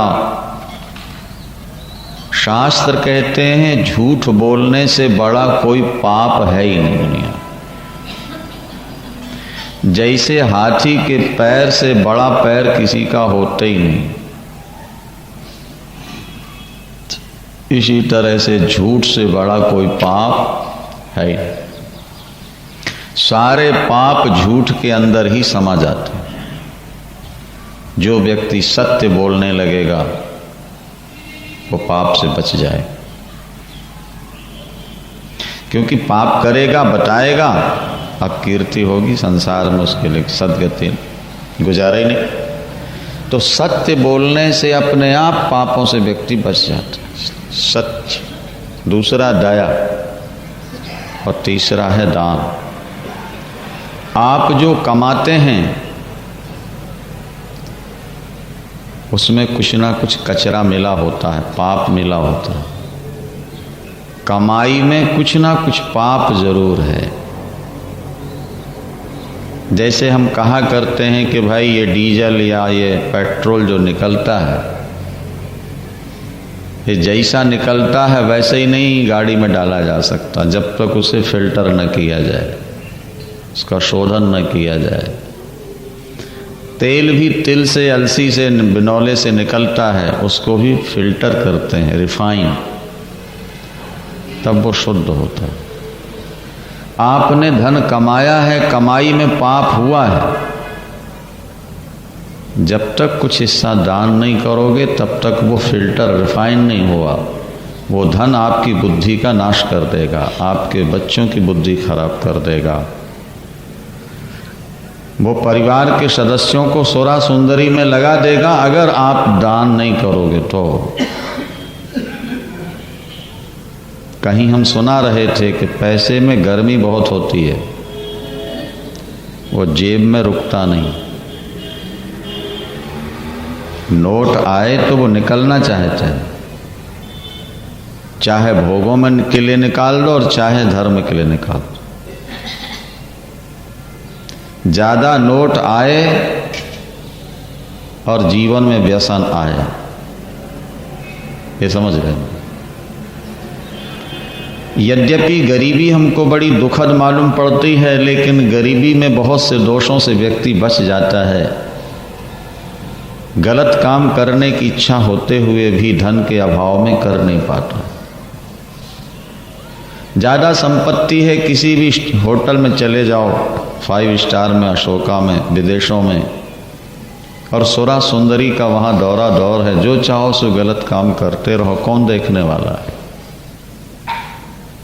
लेकिन गरीबी में ऐसा नहीं हो पाता जल्दी। विदेशों की यात्रा करते हैं पैसे वाले और क्या क्या उपद्रव होते हैं वही जानते हैं। वृंदावन दान करो, दान। ईश्वर ने तुम्हें धन दिया है, तुम धन के मालिक नहीं हो, तुम धन के मुनीम हो। ईश्वर ने तुम पर विश्वास करके तुमको कुछ संपत्ति दी है कि इसको संभालो, धर्म में लगाओ। जैसे विश्वसनीय शिष्य पर, शिष्य के पास गुरु पैसा रख देता है, विश्वसनीय मुनीम के पास सेठ पैसे रख देते हैं। अगर वो उसका दुरुपयोग करता है तो अधिकार छिन जाता है। संपत्ति पाके अगर दुरुपयोग करोगे तो जो मिली है वो भी चली जाएगी। इसलिए दान, ये तीसरा चरण है धर्म का, सत्य, दया और दान। और चौथा चरण है तप, अपनी इंद्रियों को गलत रास्ते से हटाना, मन को गलत कार्यों से रोकना और परमात्मा का चिंतन करते रहना, ये तप कहलाता। ये धर्म के 4 चरण हैं। अगर ये 4 सूत्र आपके जीवन में हैं तो आप जैसा कोई धार्मिक नहीं, और यदि ये नहीं है तो आप धर्म के चिन्ह धारण किए रहो, उससे आपका कल्याण होने वाला नहीं। हम अमुक संप्रदाय में हैं, हमारे गुरुजी सचखंड में रहते हैं, मरते समय लेने आएंगे, हमको सचखंड में ले जाएंगे, ये केवल पोप लीला है, ये केवल कल्पना है, वास्तविकता नहीं। कर्म ही आपका ईश्वर है, कर्म ही आपका गुरु है। कर्मणा जायते जंतु कर्मणैव विलीयते। कर्म से ही व्यक्ति जन्म लेता है, कर्म से ही मरता है। सुखम दुखम भयम क्षेमम कर्मणैवाभिपद्यते। सुख दुख हानि लाभ संयोग वियोग कर्म से ही हो रहा है। इसलिए भगवान कृष्ण स्वयं कहते हैं कर्मैव गुरु ईश्वरः। कर्म ही तुम्हारा गुरु है, कर्म ही तुम्हारा ईश्वर। पहले कर्म सुधारो, तुम्हारे कर्म ठीक होंगे तो गुरु और गोविंद दोनों तुम्हारे सहायक बन जाएंगे। कर्म नहीं सुधरे तो न गुरु सहायक होगा न गोविंद सहायक। ये 4 धर्म के चरण हैं, और जब ये टूटने लगते हैं, कटने लगते हैं, तो भगवान को अवतार लेना पड़ता है। धर्म संस्थापनार्थाय संभवामि युगे। मैं धर्म की स्थापना के लिए युग युग में अवतार लेता हूं भगवान। धर्म बहुत ऊंची वस्तु है, और धर्म एव हतो हंति धर्मो रक्षति रक्षितः। आपने धर्म को छोड़ दिया, धर्म आपको मार देगा। आपने धर्म की रक्षा की है, धर्म आपकी रक्षा करता रहेगा। क्योंकि धर्म और ईश्वर 2 नहीं है, धर्म और ईश्वर एक। जैसे सूरज और प्रकाश ये 2 नहीं है, प्रकाश और सूरज दोनों एक ही चीज है। इसी तरह से धर्म और ईश्वर दोनों एक चीज। जिसने धर्म को पकड़ लिया उसने ईश्वर को पा लिया। चारों चरण से संपन्न हो गया था धर्म। महाराज परीक्षित का शासन चल रहा है। कलयुग चाहता है परीक्षित समाप्त हो जाए तो मैं अपना पंजा फैलाऊं। इनके रहते मैं समाज पर हावी नहीं हो सकता, क्योंकि महाराज परीक्षित जिनकी चारों तरफ से भगवान ने रक्षा की है वो परीक्षित हैं। अथवा जो जन्म लेके चारों तरफ देख रहे थे कि गर्भ में जिसका दर्शन हुआ वो कहाँ है, सबने गोद में लिया, लेकिन परीक्षित मुस्कुराए नहीं, भगवान कृष्ण को देख के मुस्कुराने लगते हैं।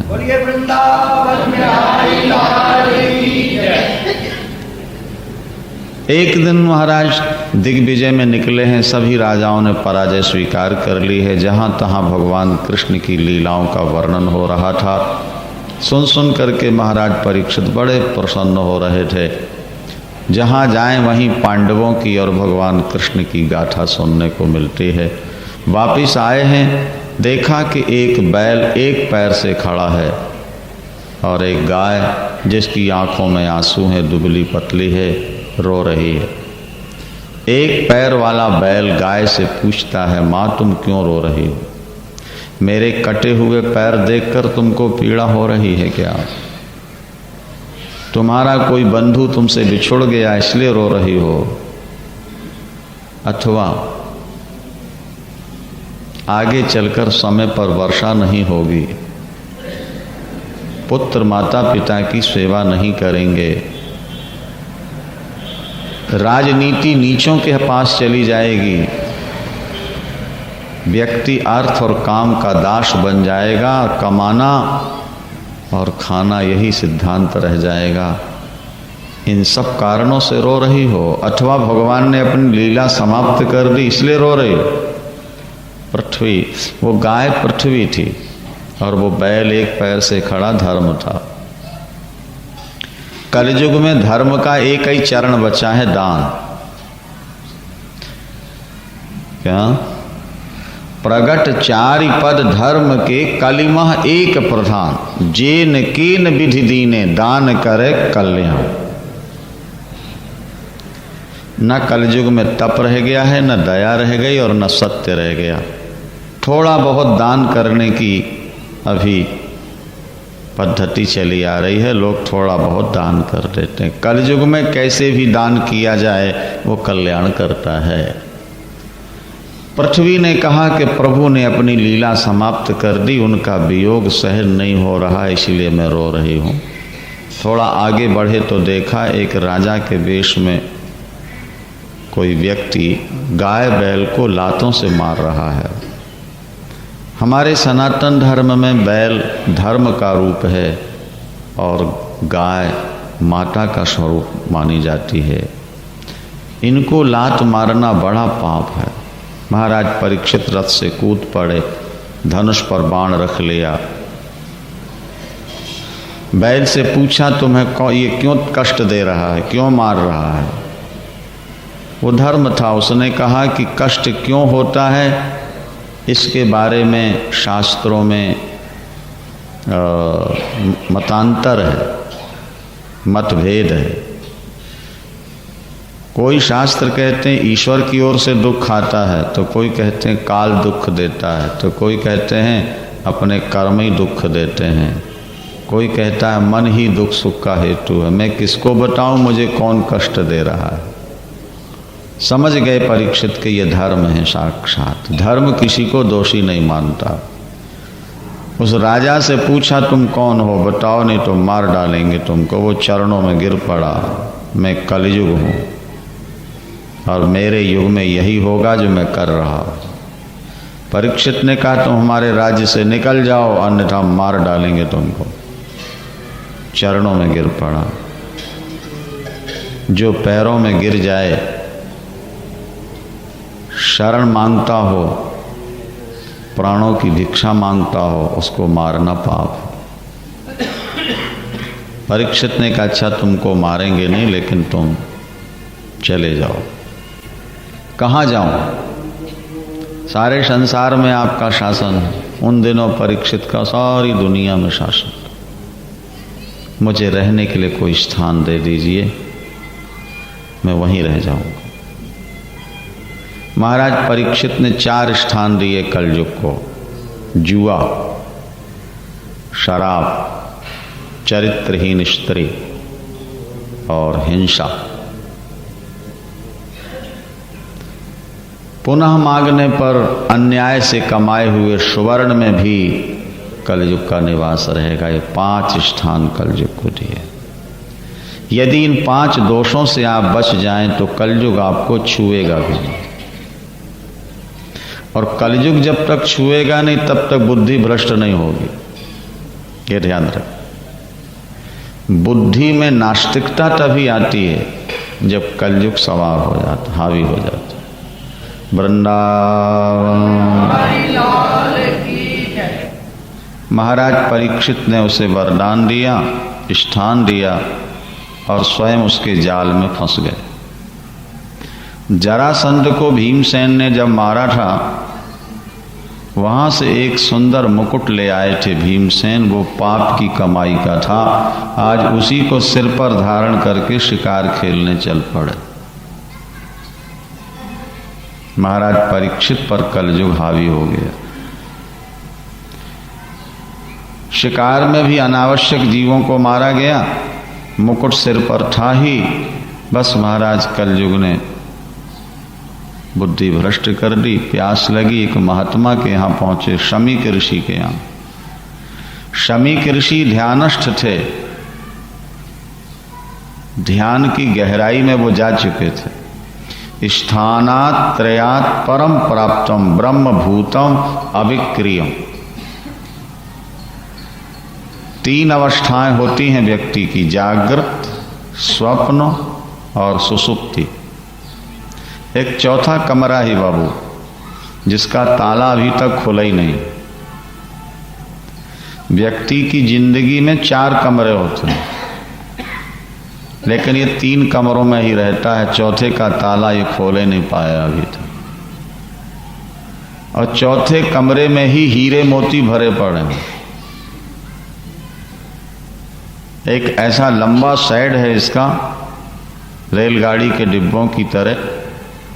सामने वाले कमरे में शोरूम है इसका, दुकान करता है। उससे पिछले वाले कमरे में मशीनें लगा रखी हैं, मैकेनिक है, सामान तैयार करता है। उससे पिछले वाले कमरे में बिस्तर पड़े हैं, उसमें सो जाता है। उससे पिछले कमरे में हीरे मोती भरे पड़े हैं, लेकिन उसमें ताला लगा है। पिताजी समाप्त हो गए, चाबी मिली नहीं। उसने सोचा कचरा भरा पड़ा होगा, ताला खोले नहीं। एक कमरे में सो लेता है, दूसरे में सामान बनाता है और तीसरे में व्यापार करता है। हमारी आपकी जिंदगी भी उसी व्यक्ति जैसी है।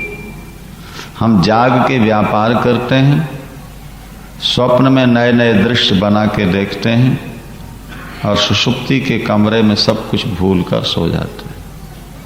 इसके बाद भी कुछ है, इसका पता ही नहीं। लेकिन शास्त्र कहते हैं 3 कमरों के बाद भी एक कमरा है। वो चौथी अवस्था समाधि अवस्था कहलाती है। समाधि शब्द का अर्थ होता है धी माने बुद्धि, जहां सम हो जाए उसका नाम समाधि। बुद्धि में किसी भी प्रकार का कोई चित्र न बने, मन में किसी प्रकार की स्फुरना न हो, उसको समाधि कहते हैं। आप बैठे हैं आंख बंद करके या खोले हुए, लेकिन अंदर कोई चित्र नहीं बनता, कोई बात याद नहीं आ रही दुनिया की। आप वो आपकी आत्मा का अपना स्वरूप है, वो समाधि अवस्था है। जैसे तरंग रहित जल, जल भरा है उसमें कोई तरंग नहीं उठती, आपका मुंह प्रतिबिंब स्पष्ट दिख जाएगा उसमें। जल हिल रहा हो अपना प्रतिबिंब नहीं दिखेगा, जल गंदा हो तो नहीं दिखेगा। जल में अपना प्रतिबिंब देखना है तो दो शर्त हैं, एक तो जल निर्मल हो और दूसरे जल निश्चल हो, चंचल न हो। ठीक आपके हृदय की भी यही स्थिति है। आपको हृदय में आत्मा और परमात्मा का दर्शन हो सकता है, शर्त यह है कि हृदय आपका निर्मल हो और मन आपका निश्चल हो। हृदय में पाप न हो और मन में चंचलता न, कोई तरंग न, अंदर कोई चित्र ना बन रहा हो, अंदर किसी की याद ना आ रही हो। अगर ये स्थिति आप प्राप्त कर सको तो फिर कल्पना करोगे आप उसमें आनंद क्या है। देखो हमारे उपनिषदों में एक बात लिखी है, ध्यान से सुनना। बोलो वृंदावन। सामान्य व्यक्तियों की अपेक्षा अभिनेताओं को 100 गुना ज्यादा आनंद मिलता है, उनसे भी नेताओं को 100 गुना ज्यादा आनंद मिलता है। राजा को, राजाओं से 100 गुना ज्यादा आनंद पितरों को मिलता है, पितरों से 100 गुना ज्यादा आनंद देवताओं को मिलता है, देवताओं से 100 गुना ज्यादा आनंद उनके गुरु बृहस्पति को मिलता है, बृहस्पति से भी 100 गुना ज्यादा आनंद ब्रह्मलोक में रहने वालों को मिलता है, और उन ब्रह्मलोक में रहने वालों से भी हजारों गुना ज्यादा आनंद उस महात्मा को मिलता है, उस भजनानंदी को मिलता है, जिसके मन में संसार का कोई संकल्प नहीं उठा करता।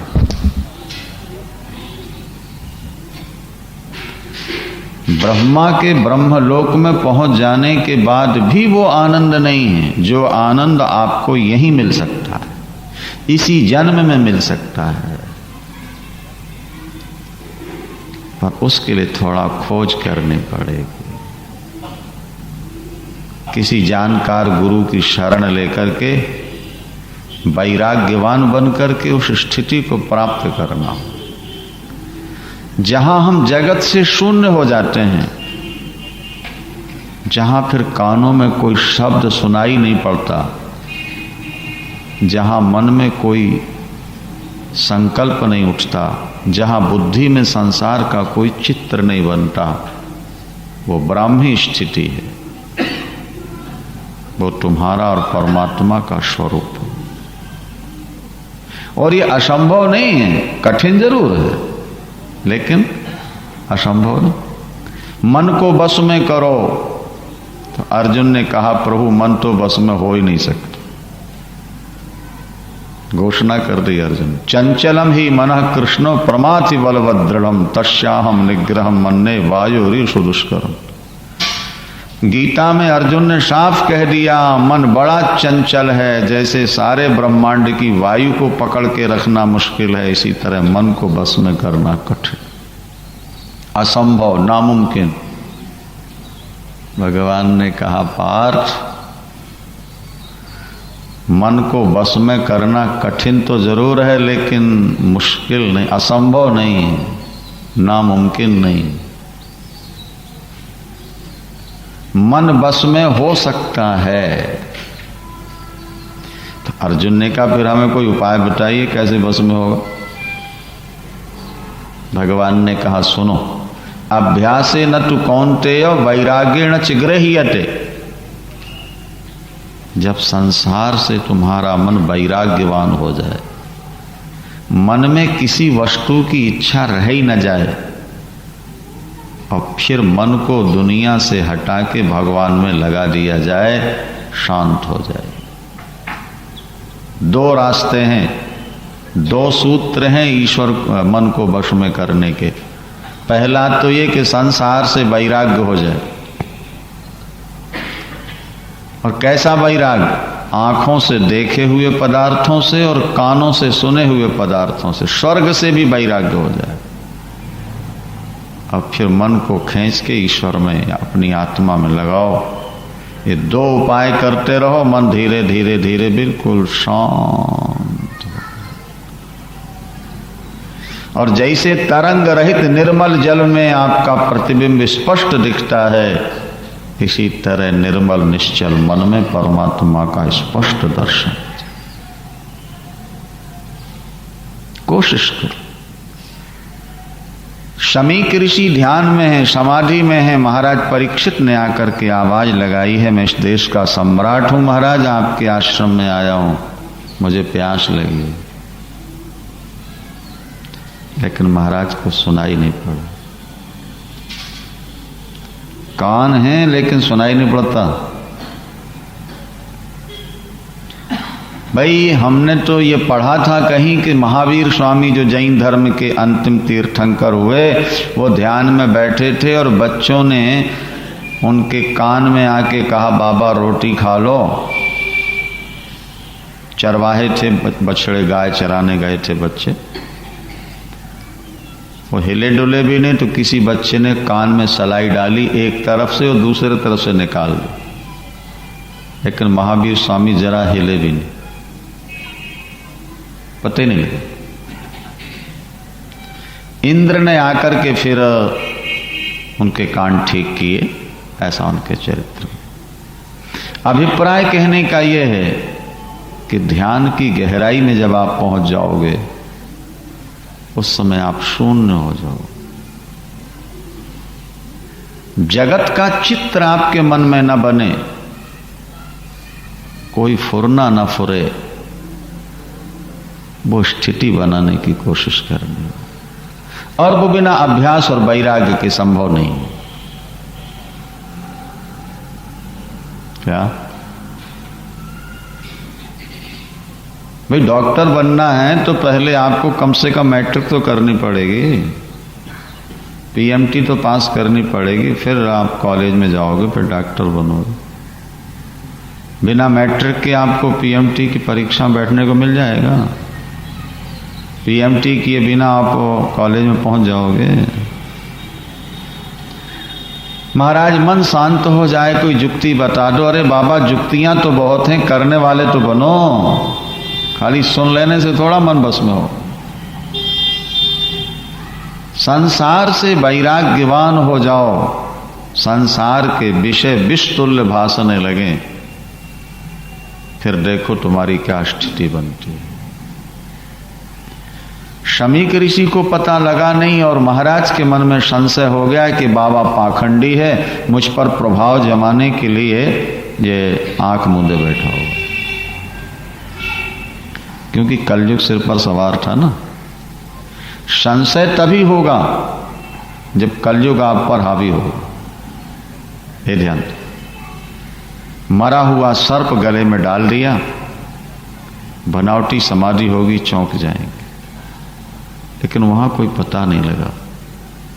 अब चाहिए था कि सर्प बाहर अलग कर देते, लेकिन विनाश काले विपरीत बुद्धि, वो सर्प गले में छोड़कर चले। उनके पुत्र को पता लगा, परीक्षित ने हमारे पिता के गले में सर्प डाला है।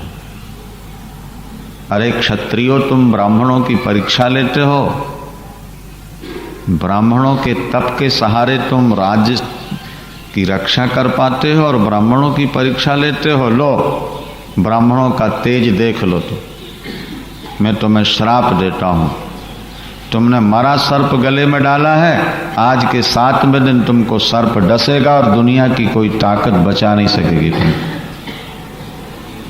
ये ब्राह्मण का तेज। तप करने वाले ब्राह्मण में बहुत बड़ी शक्ति होती है महाराज, ये ध्यान। आज का ब्राह्मण तो हरिजनों से भी गिर गया है। गिने चुने ब्राह्मण हैं जो अपनी मर्यादा में रह रहे हैं। दुनिया आज भी ब्राह्मणों का सम्मान करने के लिए तैयार है, लेकिन ब्राह्मण ब्राह्मण बन के रहें तब। आज छोटी जात के लोग तो सात्विक बन के रह रहे हैं और ब्राह्मण शराबी कबाबी हो चुके हैं, रावण वंशी हो चुके हैं। आज बड़ा मुश्किल है। नहीं तो तप करने वाले ब्राह्मण में तो वो तेज होता है कि सामने आने वाला झुक जाए चरणों में तुम्हारे। यहां महाराज परीक्षित जब घर वापिस आए, मुकुट अलग किया, कलयुग हट गया, बड़ी गिलानी हुई, मैंने एक तपस्वी महात्मा का अपमान किया। ए परमात्मा, आज ही मेरा राजकोष धन सब नष्ट हो जाए ताकि मैं धन के मद में किसी ब्राह्मण का अपमान न कर सकूं। गिलानी हुई। और तब तक महाराज समाधि खुलती है, और समाधि खुलने के बाद पुत्र को रोते देखा, पूछा, पुत्र ने सारी स्थिति बताई। महात्मा के मन में बड़ी पीड़ा हुई। बेटा, दूसरों के दोष नहीं देखना चाहिए। संत उसी को कहते हैं जो दूसरों के पहाड़ जैसे दोषों को राई के समान मानता है और दूसरों के कण भर गुण को पहाड़ जैसा मानता। क्या? और दुष्टों का स्वभाव क्या है? दूसरों की छोटी गलती को बहुत बड़ी करके बताना और दूसरों की बहुत बड़ी अच्छाई को भी बहुत छोटे रूप में देखना। हम कहा करते हैं, हर घर में एक होती है छलनी जिससे आटा छानते हैं, और एक सूप होता है जिसमें अनाज छानते हैं। सूप क्या करता है? कचरे को बाहर फेंकता है, अनाज को अंदर रखता है। और आटा छानने वाली जो छलनी होती है वो बढ़िया आटा बाहर फेंक देता है और चोकर जो बचता है वो अपने अंदर रख लेता है। क्या? ये दो होते हैं ना घर घर में। कचरे को बाहर फेंक के अनाज को अंदर रखना सूप का काम, और बढ़िया आटे को बाहर फेंक के उसका चोकर संभाल के रख लेना, ये छलनी का काम। दुनिया में दो तरह के लोग होते हैं, दूसरे की बुराइयों को अपने अंदर रख लेना, अच्छाइयों को भूल जाना। और कुछ लोग हैं जो दूसरों की बुराइयों को भूलकर उनकी अच्छाइयों को रख लेते हैं।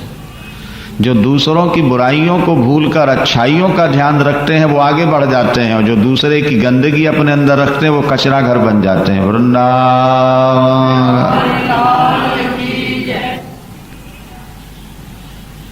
कचरा घर क्या करता? सारे मोहल्ले का कचरा अपने अंदर रखता है। देखा आपने?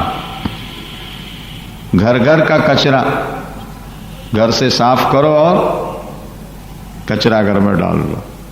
वो कहता लाओ सारे मोहल्ले का मैं अपने पास रखूंगा। कुछ लोग सारे समाज की गंदगी अपने अंदर रख लेते हैं। उसने ये गलती की, उसने ये गलती की, उसमें ये बुराई, उसमें वो दोष। अरे बाबा, अपना दिल कचरा घर क्यों बनाते हो? कबीरा तेरी झोपड़ी गल कटियन के पास, जे करनगे सो भरनगे, तू क्यों भयो उदास। तू तो भगवान का नाम ले, परमात्मा के चिंतन में डूब जा।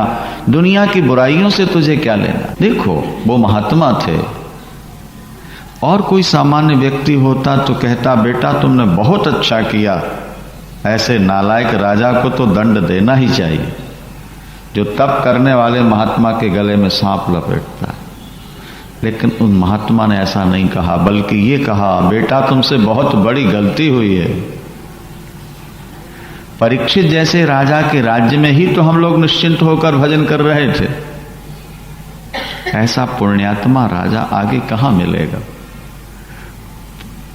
परीक्षित से जो गलती हुई है वो प्रारब्ध वशात हुई है बेटा। वो राजा बड़े धार्मिक। हे परमात्मा, हे जगदात्मा, मेरे बेटे ने गलती की, इनको माफ कर देना। सर्वात्मा क्षंतुमर्हति। ये देखो, तुमने श्राप क्यों दिया? अपने पुत्र को डांट रहे। राजा ने कोई गलती की, उस पर ध्यान नहीं दे रहा, और कहते जाओ राजा को समाचार दो कि 7वें दिन तुम्हारी मृत्यु है, कुछ उपाय करो। ये देखो, शत्रु का भी हित देखना इस संत का स्वभाव। यहां गौरमुख नाम के उनके शिष्य जाते हैं और जाकर के परीक्षित को सुनाया, राजन 7वें दिन मृत्यु। अभी एक बाल भी सफेद नहीं हुआ था महाराज परीक्षित का, जवान थे एकदम, 4 पुत्र और पत्नी और सारी दुनिया का राज्य। और जैसे ही पता लगा 7वें दिन मृत्यु, परीक्षित ने कहा, वाह रे कन्हैया तूने मेरे ऊपर कृपा कर दी। बोलो बाके। हाँ, 7वें दिन मृत्यु ये कृपा है। अरे आज किसी 80 साल के बूढ़े से कह दो 7वें दिन मरेगा, देखो किन किन डॉक्टरों के पैरों में जाके गिरता है, किन किन महात्माओं के चरणों में, बचा लो हमको डॉक्टर साहब, स्वामी जी आशीर्वाद दे दो हम बच जाएं, अभी पोते की शादी बाकी पड़ी है। एक सेठ ने इतना धन कमाया महाराज, घर भर गया, मुनीम से पूछता है,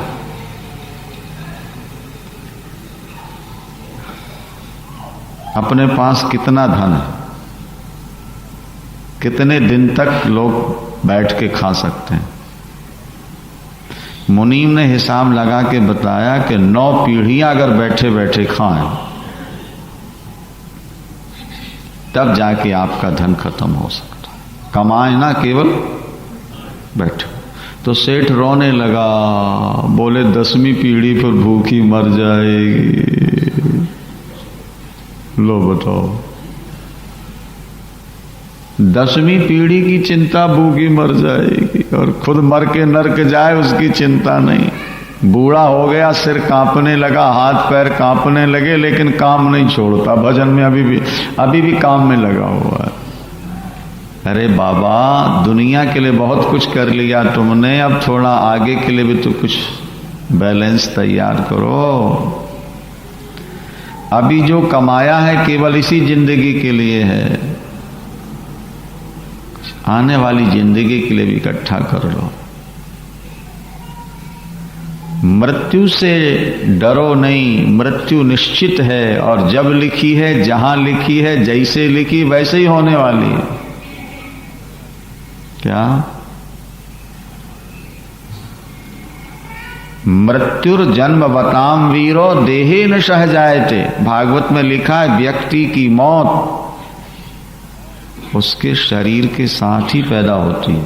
जब बच्चा पैदा हुआ उसकी मृत्यु भी साथ ही पैदा हो जाती। कब मरना है, कहां मरना है और कैसे मरना है,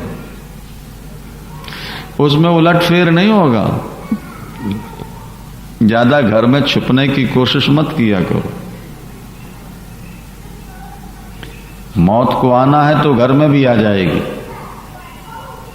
और नहीं आना है तो रण में भी नहीं आएगी। और फिर गीता में भगवान कहते हैं, मैं ही मौत बन के आता हूं। जब मौत आने लगे तो ऐसा ध्यान करना, बांके बिहारी हमको गले लगाने आ रहा है, बात बन जाएगी तुम्हारे लिए, क्या चिंता की बात। हाँ, मरना ही है ना। हाय हाय करोगे तो मरोगे, और बाय बाय करोगे तो भी मरोगे। तो हरी हरी करो, ये सोच लो कि बांके बिहारी हमको लेने आ रहा है, फिर मृत्यु से क्या भय। एक बार भगवान विष्णु दर्शन करने आए भगवान शंकर का। बोलिए शंकर भगवान की। काशी, और यमराज जी भी आए दर्शन करने के लिए। एक कबूतर बैठा है, उसके भाग्य में लिखा था 2 घड़ी के बाद लोकालोक पर्वत पर रहने वाली बिल्ली खाएगी।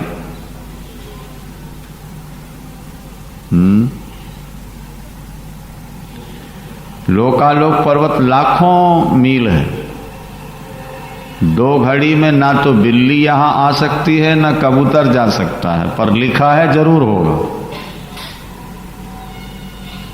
यमराज ने कहा, वारे ठाकुर तेरी लीला तू ही जान। देखो, परमात्मा की सृष्टि में गड़बड़ी नहीं होती। तुम्हारी ट्रेन लेट हो सकती है, मोटर लेट हो सकती है, प्लेन लेट हो सकती है, लेकिन सूर्य कभी लेट हुए हैं? बोलो भाई। चंद्रमा, वायु, जब से सृष्टि तब से वायु चल रही, अगर 5 मिनट के लिए लेट हो जाए तो क्या होगा, बोलो जरा। हाँ हाँ, कभी ले ऐसा सिस्टोमेटिक प्लांट है, वो कभी फेल नहीं होता, उसके नट बोल्ट कभी ढीले नहीं होते महाराज। ठीक, आज से 100 वर्ष बाद सूर्य ग्रहण कितने बज के कितने मिनट पर कब पड़ेगा आज बताया जा। पंचांग में आज लिखा है, 100 वर्ष का पंचांग बनता है हमारे यहाँ, उसमें लिखा है अभी सन 2089 के किस वर्ष में किस महीने में कितने बजकर कितने बजे ग्रहण पड़ेगा। और आप 2089 तक जीवित रहोगे तो देखोगे 1 मिनट का अंतर नहीं होगा। क्या समझे? तो कोई चलाने वाला है कि नहीं? लोग कहते ईश्वर को किसने देखा? अरे मूर्खो, ऐसी चीज है जो न दिखे है ही नहीं, जो दिखे वही है और बाकी नहीं है। हम कहते मिश्री में मिठास है कि नहीं? बोलो भाई, रंग क्या है उसका? आंखों से देखा तुमने? अरे मिश्री सफेद है, उसकी मिठास कैसी है? उसका रंग क्या है? उसकी शक्ल क्या है? पुष्प की सुगंधी की शक्ल क्या है? बोलो। मैग्नेट लोहे को खींचता है, वो खींचने वाली शक्ति की शक्ल क्या है? देखा है? पर है कि नहीं? ये जरूरी है कि जो चीज हो वो दिखेगी। अरे बहुत सी चीजें हैं जो दिखती नहीं पर हैं। आपके सिर में दर्द होता, उसकी क्या शक्ल है? बड़े काम की बात है। देखें, आपकी आत्मा तो एक ही है ना, कि अनेक हैं? एक। मन एक। अगर आपको सुगंधी का बोध प्राप्त करना हो, ज्ञान प्राप्त करना हो, तो वो नासिका से ही सुगंधी का बोध होगा। यदि नासापुट बंद हो तो मुख से आप सुगंधी का अनुभव नहीं कर पाएंगे। शब्द का बोध प्राप्त करना हो तो कान की जरूरत पड़ेगी। कान के पर्दे फट जाएं तो नाक और मुख के रास्ते आप शब्द नहीं सुन सकते। आत्मा तो एक ही है, वही नाक में है, वही कान में है, वही मुख में है, सब जगह उसी का कनेक्शन जोड़ा है। अगर एक इंद्री से किसी वस्तु का बोध नहीं होता तो दूसरे से होना चाहिए, नहीं होगा। रूप आंख से ही दिखेगा, गंध का बोध नाक से ही हो सकता है, शब्द का बोध कान से होगा और स्वाद का बोध जीवा से। शब्द के लिए कान की जरूरत है, बिना कर्णेंद्री के शब्द का आपको बोध नहीं हो सकता। गंध के लिए नासिका की आवश्यकता है, बिना नासिका के गंध का बोध नहीं हो सकता। इसी तरह परमात्मा के लिए ज्ञान इंद्री की जरूरत है, भक्ति की जरूरत